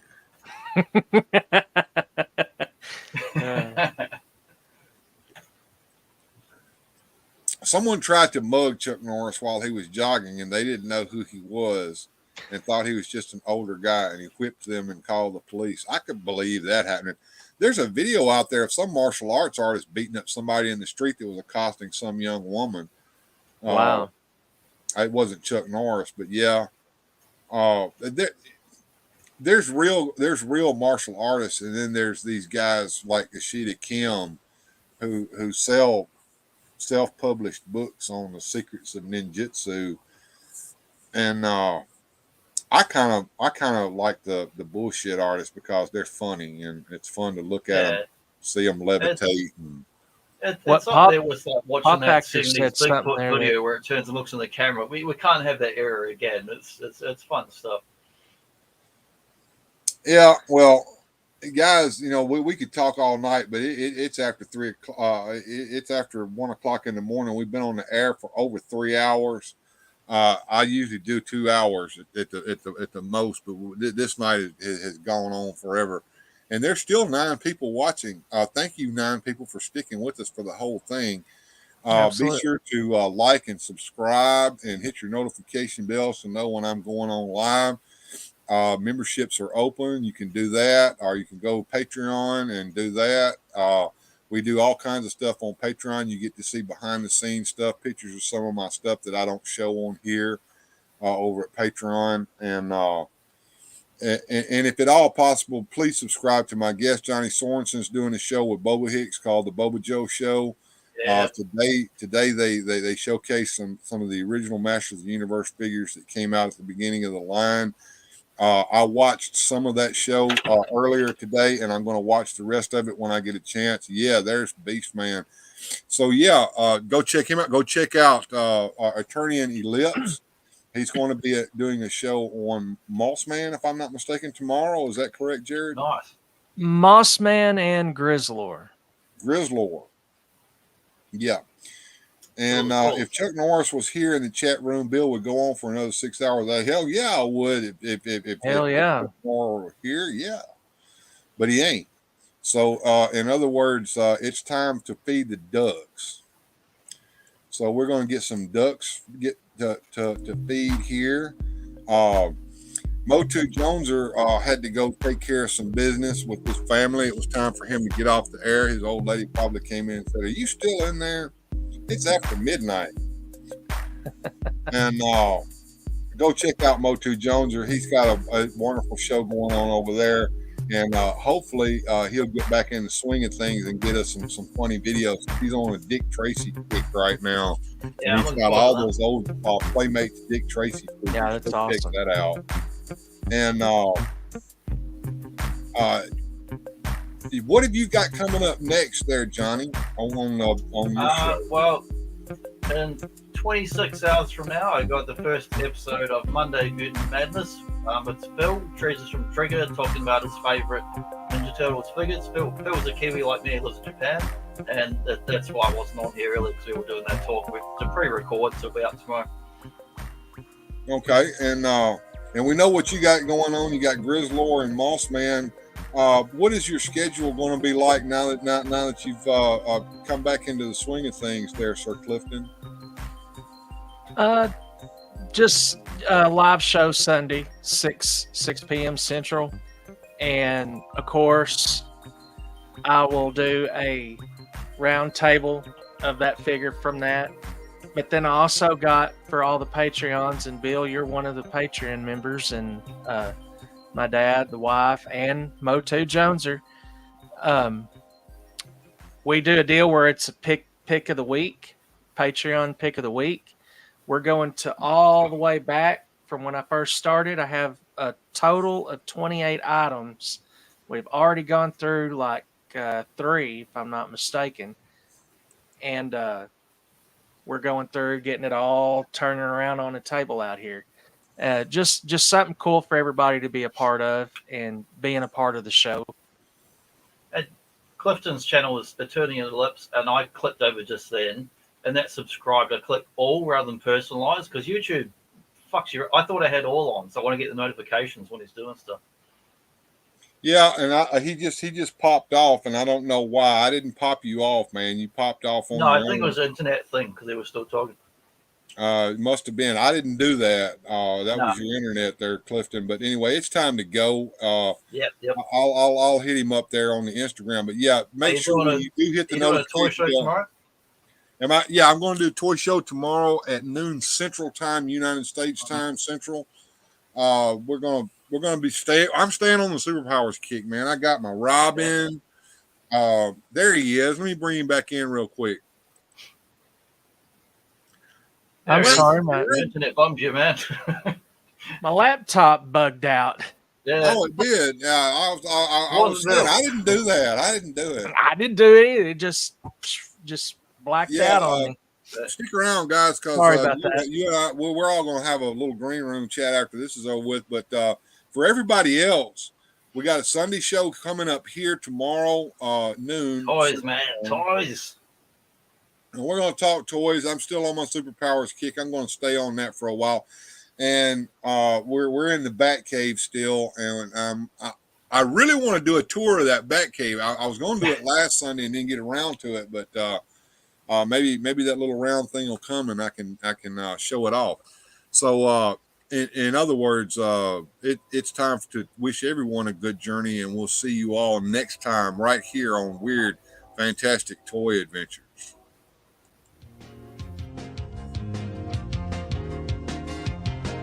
Special thanks to the channel supporters.